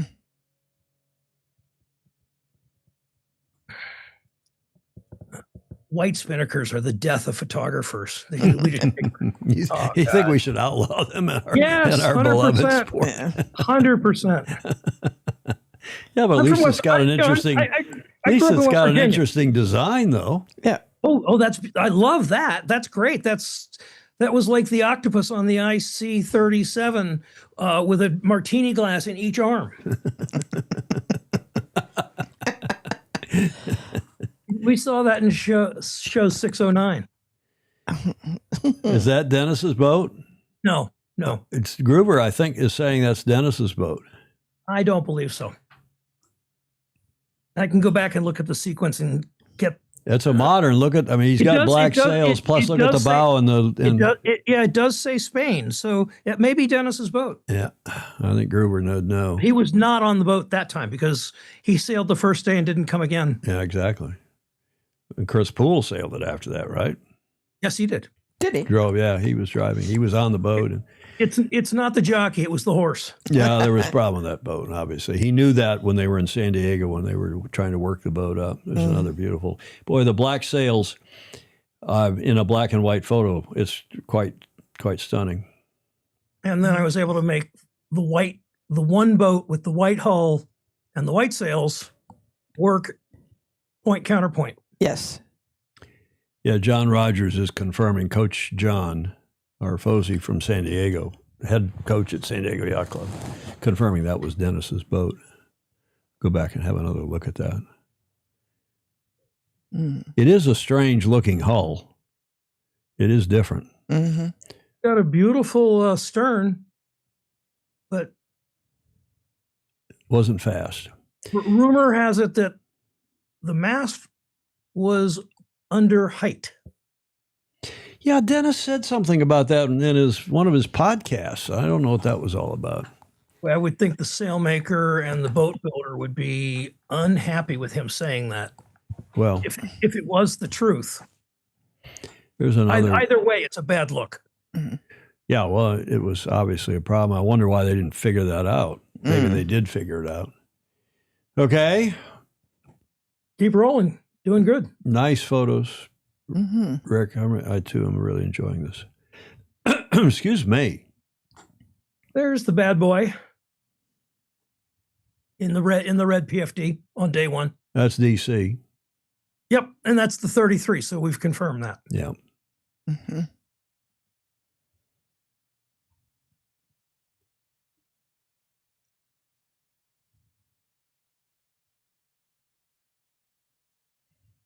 Beautiful. There is His Majesty King Juan Carlos in the middle, driving. Winner of the Classic World Championship at Sewanaka and his 9th overall win. Yeah, he's won the last couple, 2 of the last 3 or 3 of the last 4, something like that. Good for him. At this point, he's obviously bankrolling it. He's enjoying getting to go sailing. He's not pulling on any of the sheets. Well, he drives. Right, he's riding in his throne. He does some driving here and there, but mostly he's along for the ride, and all the better for it. He donated an absolutely fabulous new silver trophy to the 6 meters this year. At Sewanaka, just class act. Great. Bribon.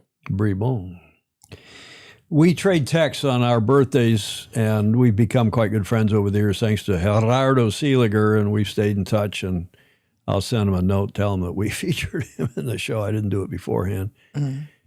Ryman is saying, I'm loving your photos, Rick. And Adkins Steve is saying they were blistering fast. That is the King. And the King. For an old boat, yeah. I'm sorry, not an old boat. Classic. A classic. Yes. You're the classic host, and she's the No, what the kids say in the NPR video at the top of the show, not classic, the youngest. It's well spiced. No, not well spiced. It was something else. What'd they say, Julia? The kid in the NPR video, but he said the youngest athlete is 15 or something, the U.S. team member at the Winter Olympics. And well seasoned. Well seasoned. That was, we're well seasoned with. That's right. With rib rub. Got to get the rib rub out here, Julia, to be well seasoned. Oh, yes. I just pushed the contrast on that one. Now, is this, let me go back to that.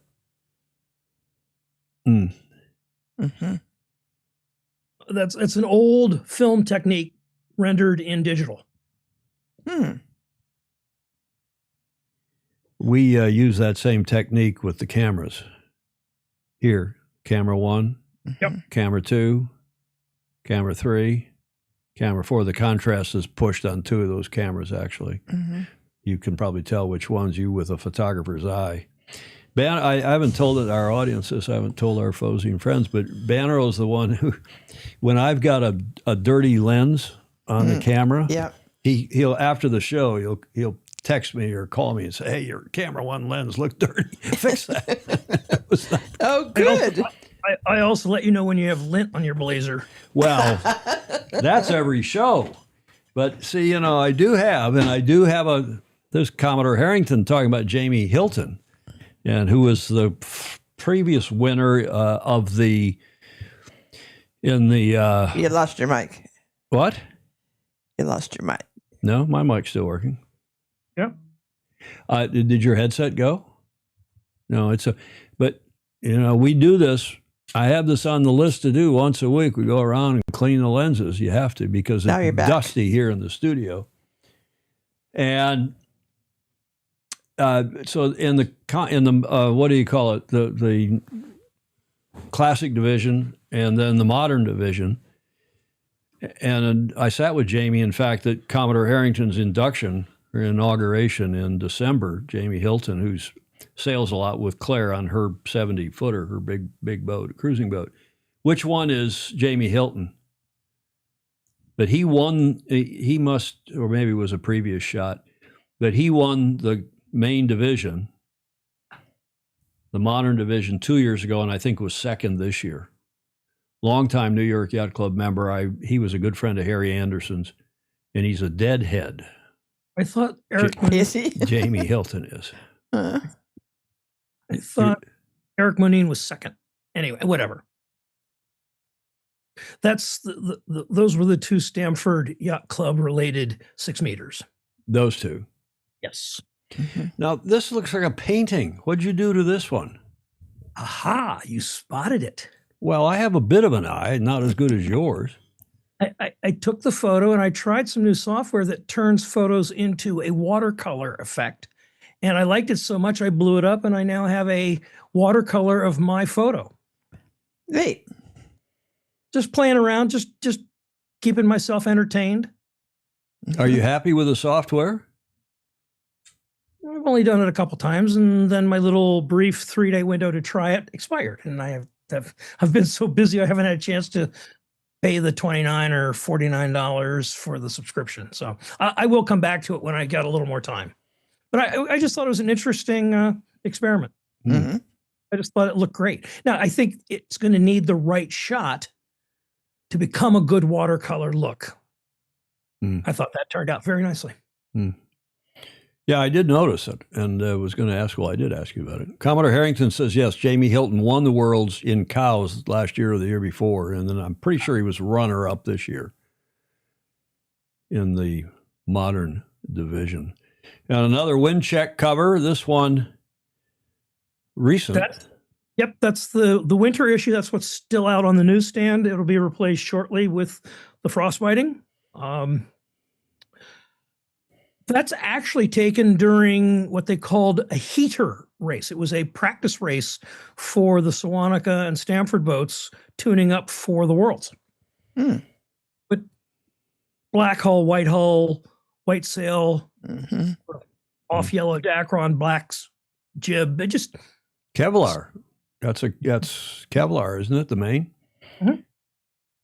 Well, let's get to the last segment here, and this is thanks to all the race committee volunteers. You called this segment, Rick, and I thought this was a good way to wrap this up, but these are all fabulous shots, and we talk about this all the time on this show,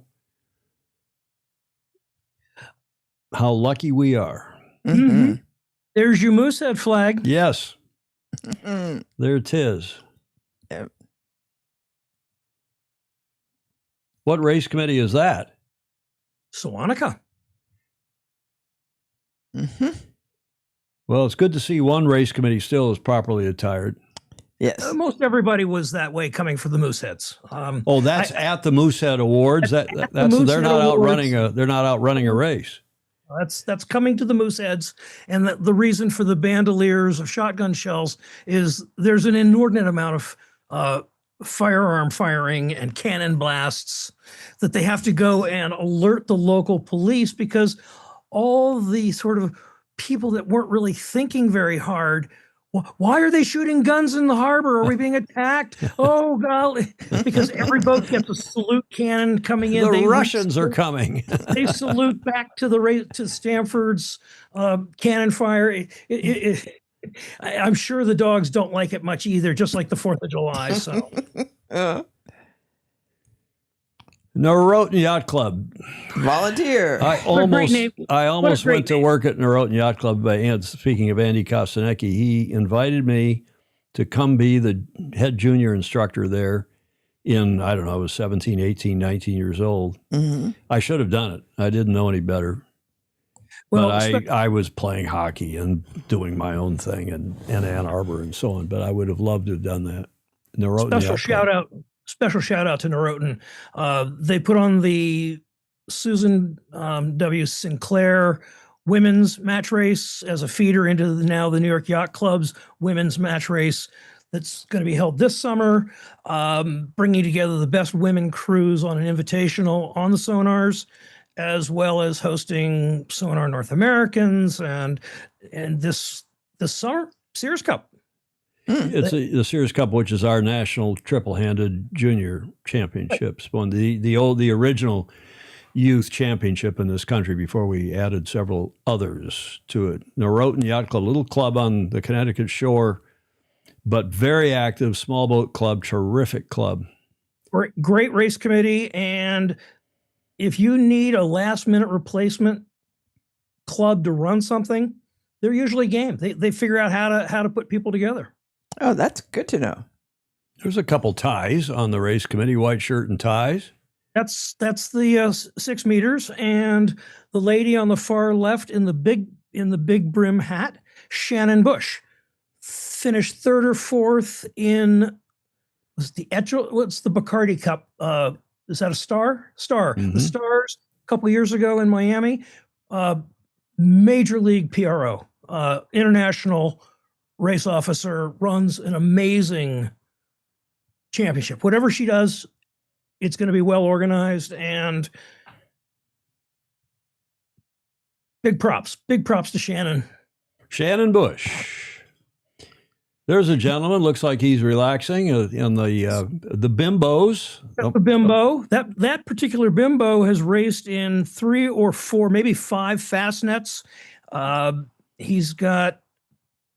It is the Hero Maru. He has both a Sparkman Stevens Hero Maru, and he's done well with that, campaigning in the Med and in Europe as well as on the East Coast.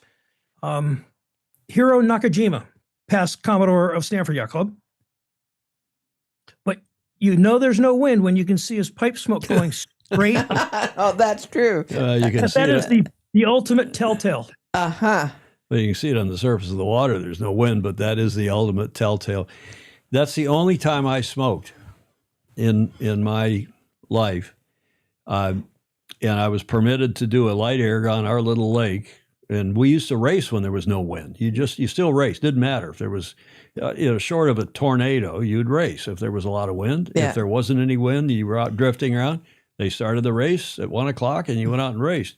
And we used to smoke. My parents got criticized because they were letting little 9-year-old Tommy holding a cigarette up like this in the boat on my own boat to see. I wasn't doing it if I had somebody, an adult with me, but to hold it up and see. And if you could see the wind, because the wind's all over the place when it's that light, and you saw that it shifted over here and nobody else knew, we'd jibe the boat and just get a little bit of a ghost before somebody else did, a little bit of a, and man, my parents were criticized. Oh, yes. You didn't inhale.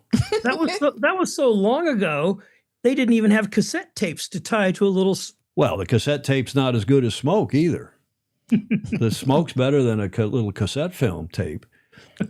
But I didn't inhale until I got to Michigan freshman year. I just used telltales. And then only for a little bit, Bruce Nelson taught me how to inhale.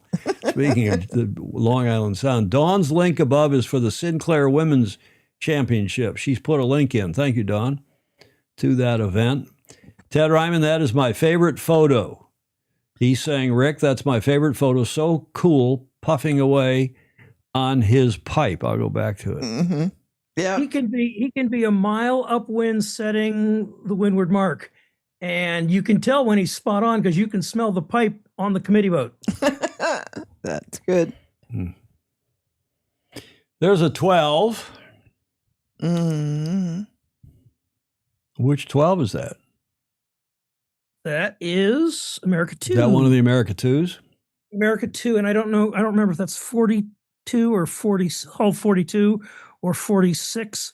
The difference is if you can see the America 2 logo on one of them, the other doesn't have it. On the hull right about there. Yeah, a little further back on the stern. Yeah. Well, 42 was the fastest of those three boats, if I do say so myself. Cedar Point Yacht Club and some Thistles. But you can see an Arrow, you can see an Ilka. There may even be a international canoe over the point of the mark at the back of the.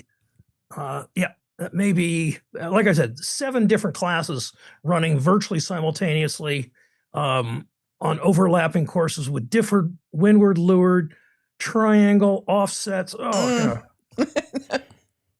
and then the mark set bots wander away. Well, there's a bimbo. That's not a mark set bot. No. Not the same guy. A different bimbo. Different, but it looks like Pikachu's. Groover says the Thistle is Sam Brower. He was racing that day. He'd know.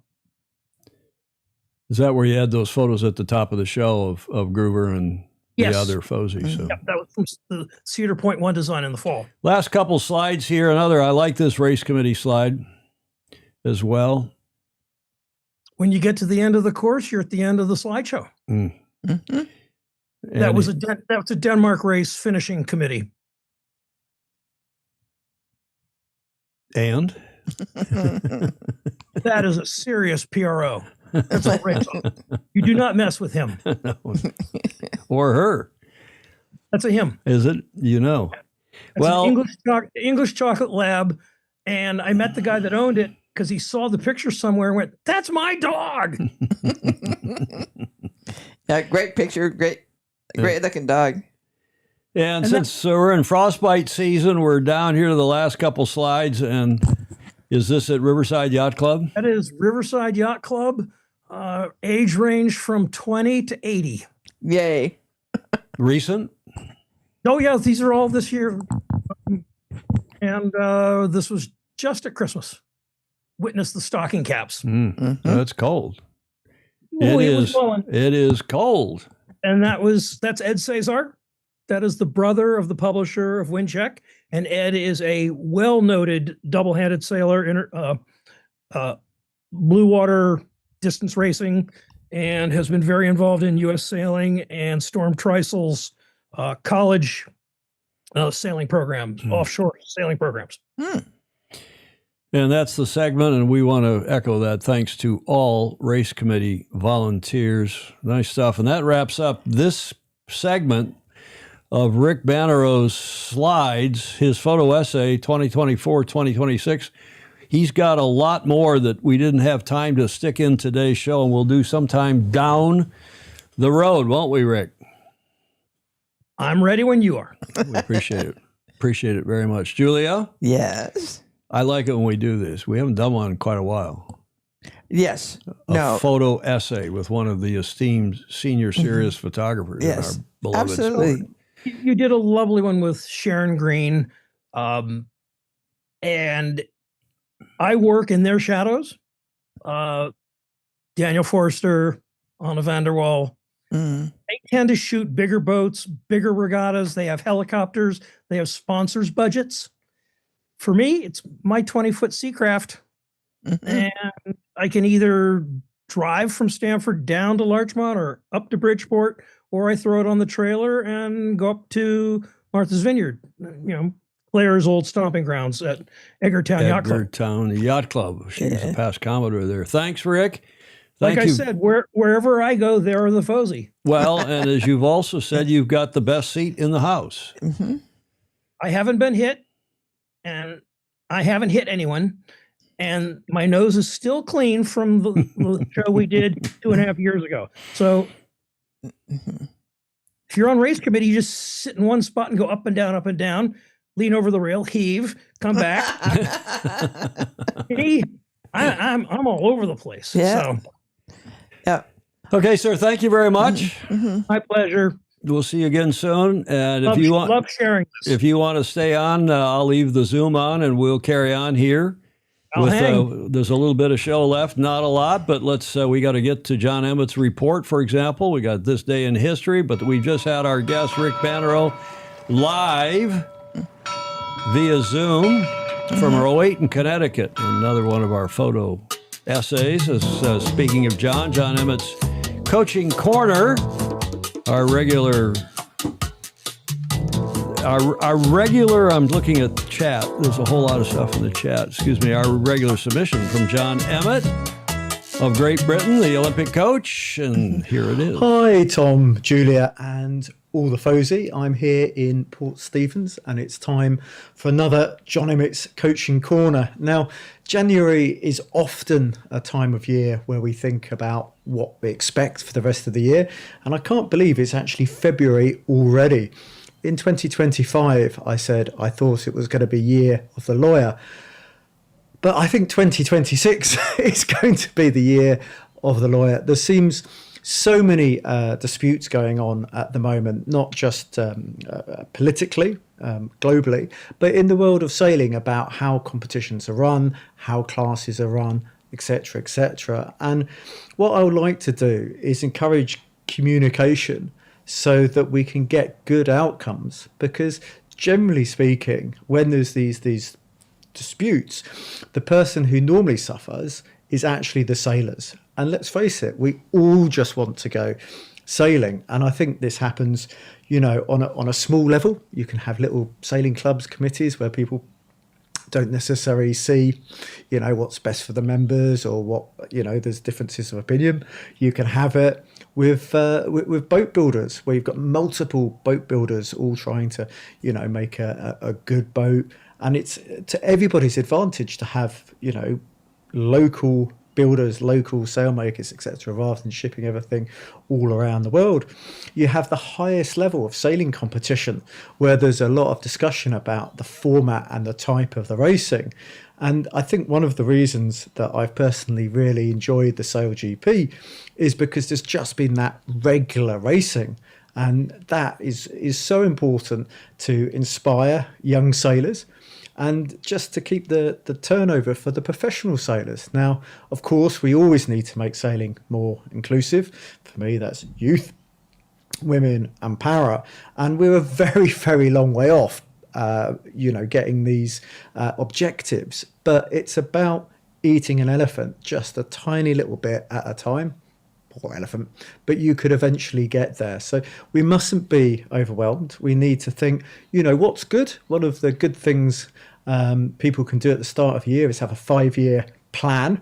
In other words, John Emmett, looking back in 5 years, what would you have been pleased with? So a good example for me was, I'm very pleased I wrote Be Your Own Sailing Coach.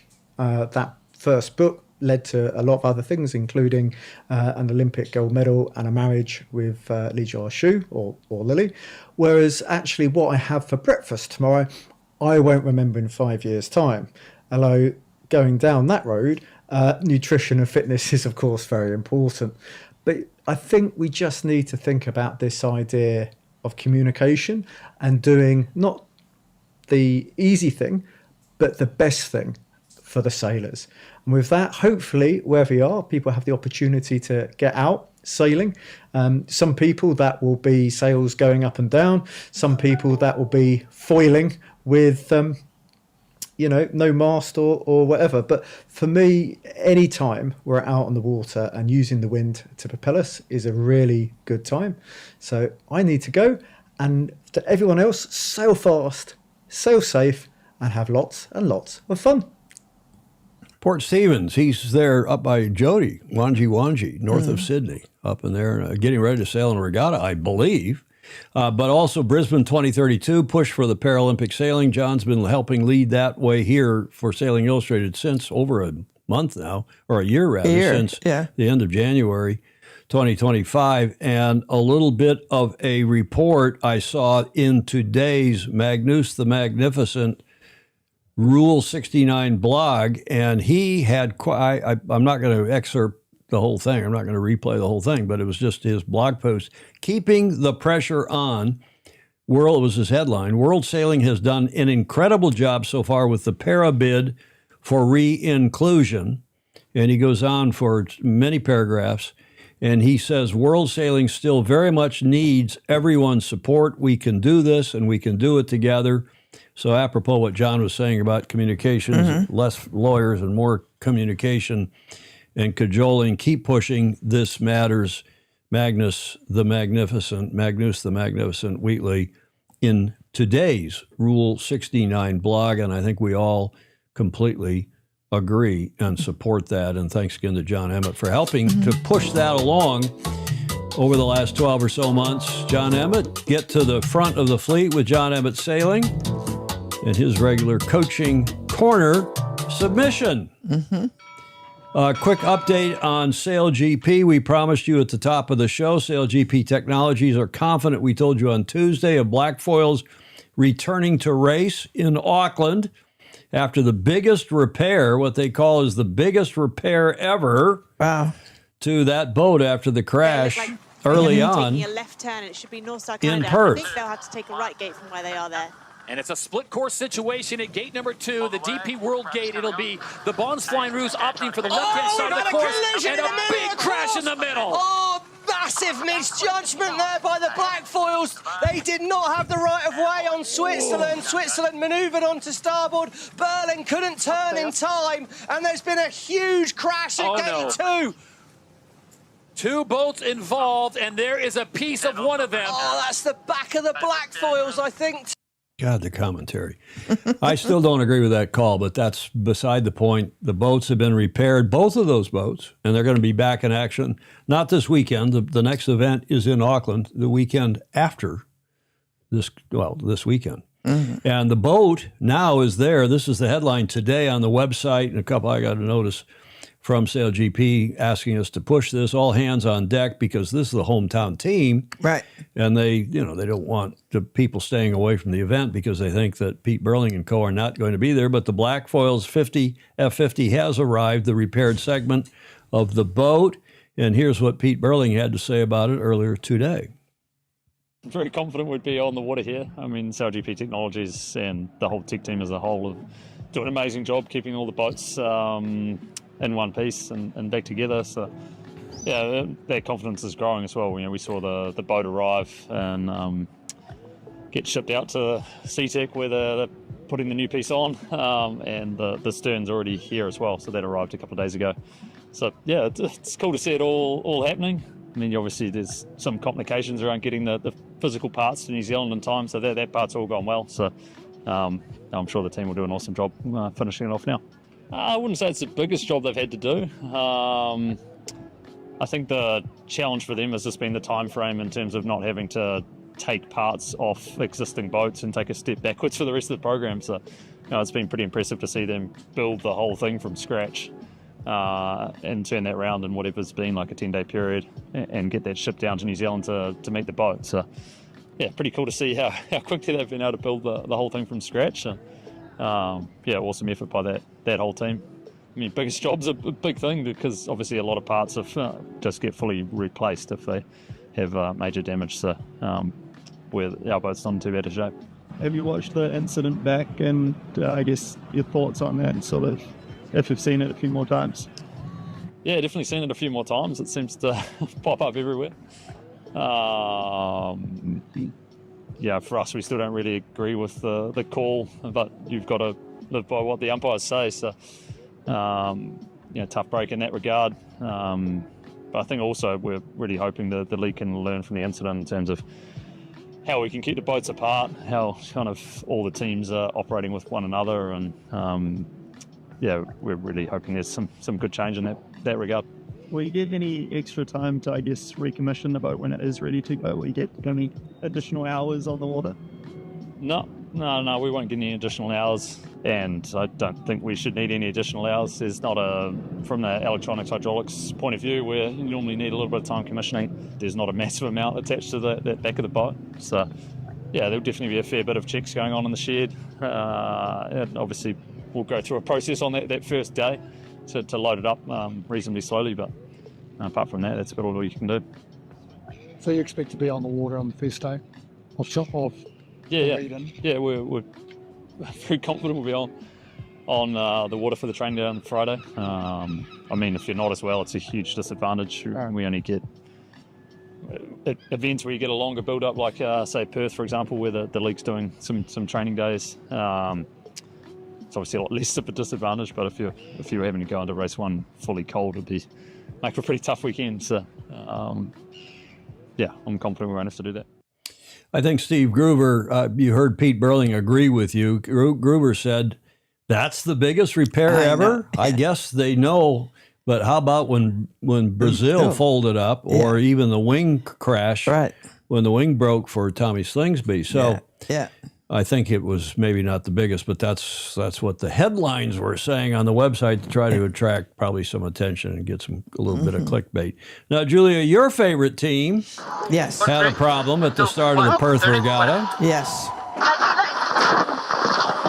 Vale, paremos. Hold everything. Algo apretado. 1, turning, fuera.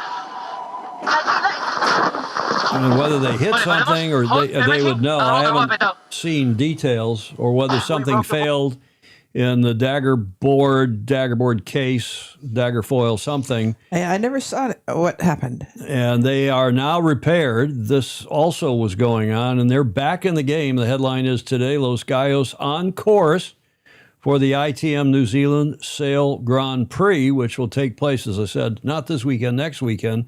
Valentine's weekend, the 14th and 15th in Auckland. The television will air live here in the States on the West Coast Friday night at 1900, 7 p.m. Pacific, 2200 Eastern Time on Friday, and again on Saturday nights, which is 0300 early Saturday and Sunday mornings UTC. So I don't know that we'll do a watch party, Julia. No, but it's a quite reasonable time for us. Great for us. And maybe we'll for sure tune in, and maybe we'll do a watch party. Who knows? We'll see what's going on. Got a week to go before we have to worry about all that. Julia, what happened on this day in history? The 6th of February, 1840. Since we've been focused on New Zealand here for the last few minutes, I thought this was an appropriate segue. You recognize that document. That's not the deed of gift. That is a clue, though, as to what happened on this date in 1840. Somebody's constitution. It is, in a matter of speaking. That is the Treaty of Waitangi. It's the founding document of New Zealand. This is Waitangi Day, of course, the day after now. But it was designed to share sovereignty between the British Crown and the Maori chiefs. The Treaty of Waitangi is the founding document of New Zealand, although intended to create unity different translations. It was in the Maori language. Understandings of the treaty and breaches thereof have caused conflict. Imagine that, Julia. Yeah. Imagine that. From the 1970s, the New Zealand public gradually came to know more about the treaty, and efforts to honor the treaty and its principles have expanded. And if you're wondering where it was signed, see way up there at the top in the Bay of Islands. I've been there. Yep. Bay of Islands is beautiful. Mm-hmm. You've been up there as well? Yes, indeed. Very nice spot. And that is where it was signed. There is I've visited this a shrine, I guess you might call it. I don't know how to pronounce it, but that is the carved Maori meeting house on Waitangi Treaty grounds up there in the Bay of Islands. Mm-hmm. And it was on this day in 1840 that the Treaty of Waitangi is signed between 40 Maori chiefs, later signed by 500, and representatives of the British Crown in Waitangi in New Zealand, and share sovereignty between the two groups. Mm-hmm. A little New Zealand history. Groover is saying, the end of Maori rights. The first time a dog ate my homework, Clay Emily. Okay. Yes, David James knew it. All the smart guys on here. Does Burling have a sense of humor, Alistair Murray? Yeah, he does. It's kind of Alistair. Yes, that gets us to the last leg. And let's hop over from New Zealand over to Australia, because we have a nice video, Julia, of, well, that's a Rolex video, and it's a wrap-up video of the 80th Rolex Sydney Hobart yacht race. Okay. Enjoy. Just out, by the way. And it's going to be a race for the people, the people's race. Here's the defending champion, Celestial V70. Sam Haynes back again. They will be highly favoured.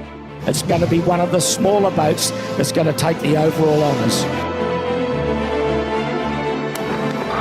The gun goes. And the 139 starters are heading for Hobart.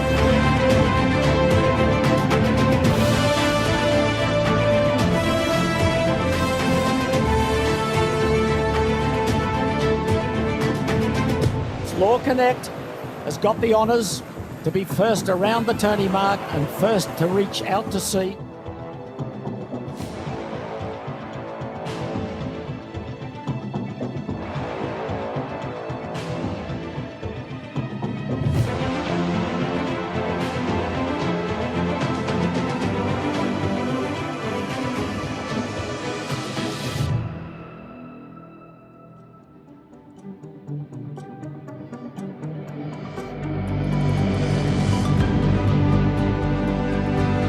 Going around the organ pipes, it was just amazing to see that. I've seen photos of other people going around them for so many years and watched it, so to have that myself was amazing.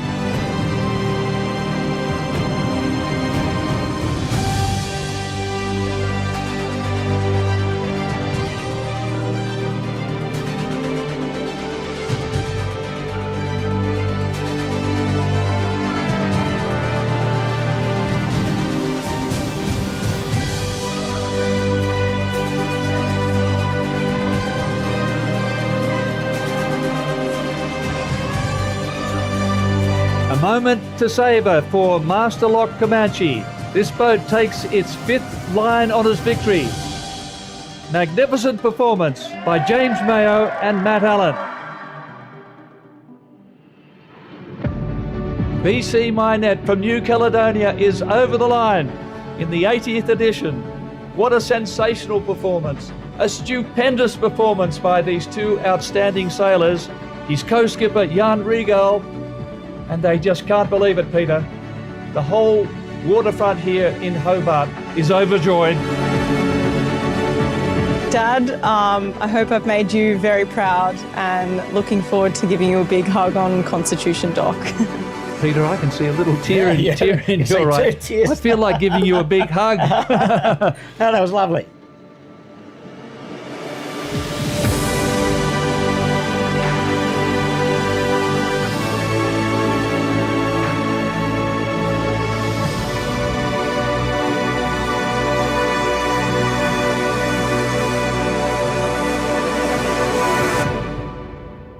fabulous. Yes. Fabulous, and nice to hear Peter Shipway's voice, and now count him as a Fozy, he having been on the show here a couple weeks ago. And we are so lucky. Emmett's going to be over there he's going to be in Auckland, but he's also, I think, going to be over there next year because Lily is going to be on Vixen, he thinks, sailing in the Sydney Hobart. Ed Worley saying Rolex videos set the standard, the visual and the music are class acts, and I could not agree more. Do you see in the chat up there, I saw a note from Christiane Price. Speaking of Aussies, she is in New Zealand. She heard Doug DeVos has just bought SailGP Danish team Rockwell, Denmark.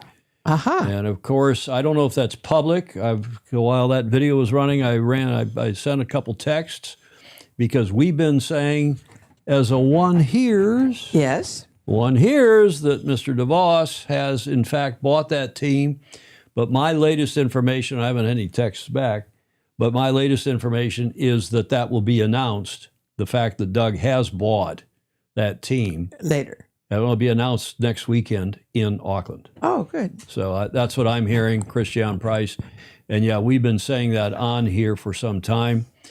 Yeah, that was strange. Back on that video, Alistair Murray, great coverage, but not of the overall winner. They covered the boat before they got penalized that we thought was many people thought was the overall winner, and then they got penalized. And that was a bit strange that the ultimate winner after the protest was not featured in that video, but maybe they'll amend that. Maybe they will fix that down the road. Yeah. Bannerot was great, wasn't he, Julia? He was. I should say, too, before we leave, we talked about it before, but the images behind you over there on the door, move your head to your left a little bit, yeah. All those images on these are all Rick's shots. And up here above in the studio are all Rick's shots, and in fact, there's some over here behind me in the corner, and we use them both to adorn our otherwise fairly plain Jane studio, but also to help soundproof the place because it takes some of the hardness of the walls and the door behind you, Julia, away. And we thank Rick very much for having supplied those over now the last 3 years, I think, that he's been sending us. What are fabulous photos of his here in Studio B. Julia? I just have to say that I keep thinking about a similar volunteer photographer in San Francisco Bay for about 25 years of Diane Beeston, and anybody who's sailed there will know her. Well, you've got Diane Beeston, and more recently you've got Chris Ray over at St. Francis, and we're all blessed with these people who are volunteers or near volunteers that provide us with great stuff. Right. For our beloved sport. Whiskey Tango Foxtrot. Julia, I'm not doing this to rub your nose in it. But no, I'm not at all. Actually, I'm doing it because I get criticized for always putting Michigan down and saying that I'm just a simple country boy from Michigan. Right. And you went to the fancy Stanford University, and you're so much smarter than I am, which you are. That goes without saying. No. But several people who went to Michigan sent this to me and said, damn it, Tom, put this on the show. Tell everybody, tell the world that Time Magazine, for what it's worth, you see these rankings go in day in and day out, year in and year out. It's Time Magazine saying that the top public university, U.S. public university, is Michigan in Ann Arbor. I'm a proud alum of the University of Michigan, as are a number of others that are on the show. Jeff Kalustian, did you go to Michigan? And Joe Holtzman has a fond spot in his heart, as does Clark Chapin and others. So, okay, Julia, enough of that. Yeah, that's good though, and I acknowledge that, no question about it. But it is after all a public school, and your Stanford is very prestigious. Yeah, but the spit it out. This has got your tongue tied because you can't admit it that it's actually a pretty good school. Oh, it is. It is. Okay, enough of that. The University of Michigan, all of you who are Wolverines, but this one, Julia, I think we can all agree since we're old. I got a package today with bullets and a note in Arabic The guy says, idiot, those are suppositories and a prescription from a doctor.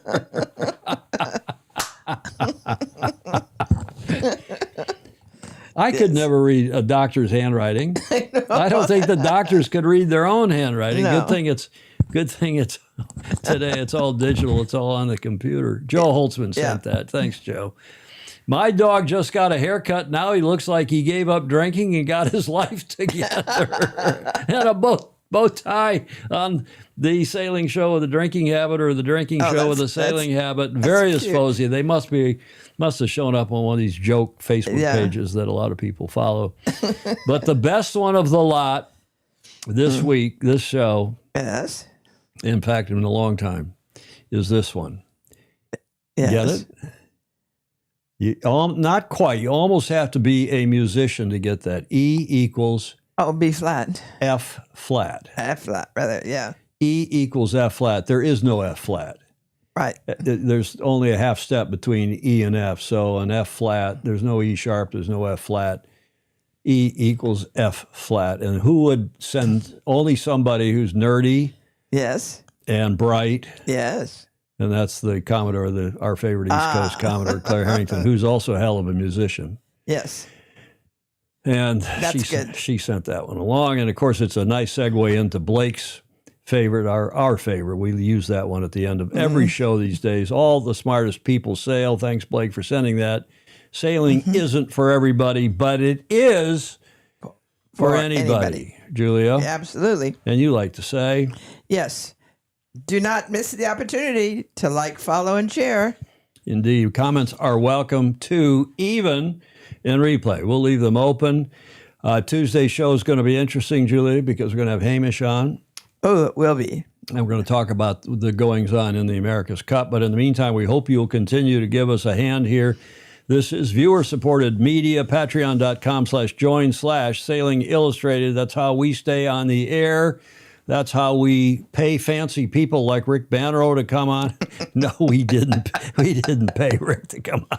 He wishes. He does wish, but he is such a good friend and did such a fabulous job. But thank you for your support. Give us a few bucks a month and help keep us our fees paid here and our equipment. We got a new piece of equipment coming today. Uh-oh. It's going to help a little bit. Nobody will notice, but except maybe me, but it's still going to help.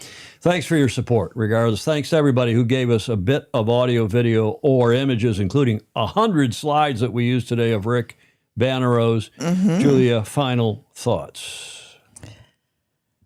I've been thinking about the photographers amongst us and how much they give and how much fun it has been to be a photographer. It is. It is. And this is Super Bowl weekend, and at least in the States, it's a bit of a deal. Some people outside the States will watch it. It's here in San Francisco.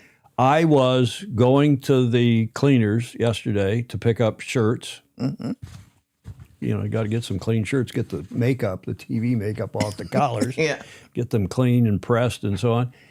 And the cops, on the motorcycle cops, stopped the traffic on Greenwich, kind of at Greenwich and Pierce or Scott. I was up trying to go to the Silver Daddy Cleaners. And they stopped all the traffic, and I'm sitting there wondering what the hell is going on here. Do we have some kind of because there was a fire down there at one of the restaurants. And so, and slowly but surely up the hill comes the Budweiser wagon with the Clydesdales. Oh. And this is the advertising for Budweiser, which has been a big sponsor of football in the NFL for years. And you got to know the Super Bowl is in town when you see the big Budweiser the wagon. Yeah. You know, the big red wagon. I'm sorry, I missed that. I'm not. I'm sorry I got involved in it. But the Super Bowl's in town. That's on Sunday. And we'll get back to normal here after that. Next Tuesday, Hamish Ross will be with us. This will be fun. Live from Auckland. Hamish, Dr. Deed. Yes. Have a great rest of the weekend wherever in the world you are. We'll see you on the Tuesday, on that Tuesday, next Tuesday. In the meantime, sail fast, sail safe, have fun. Ciao for now.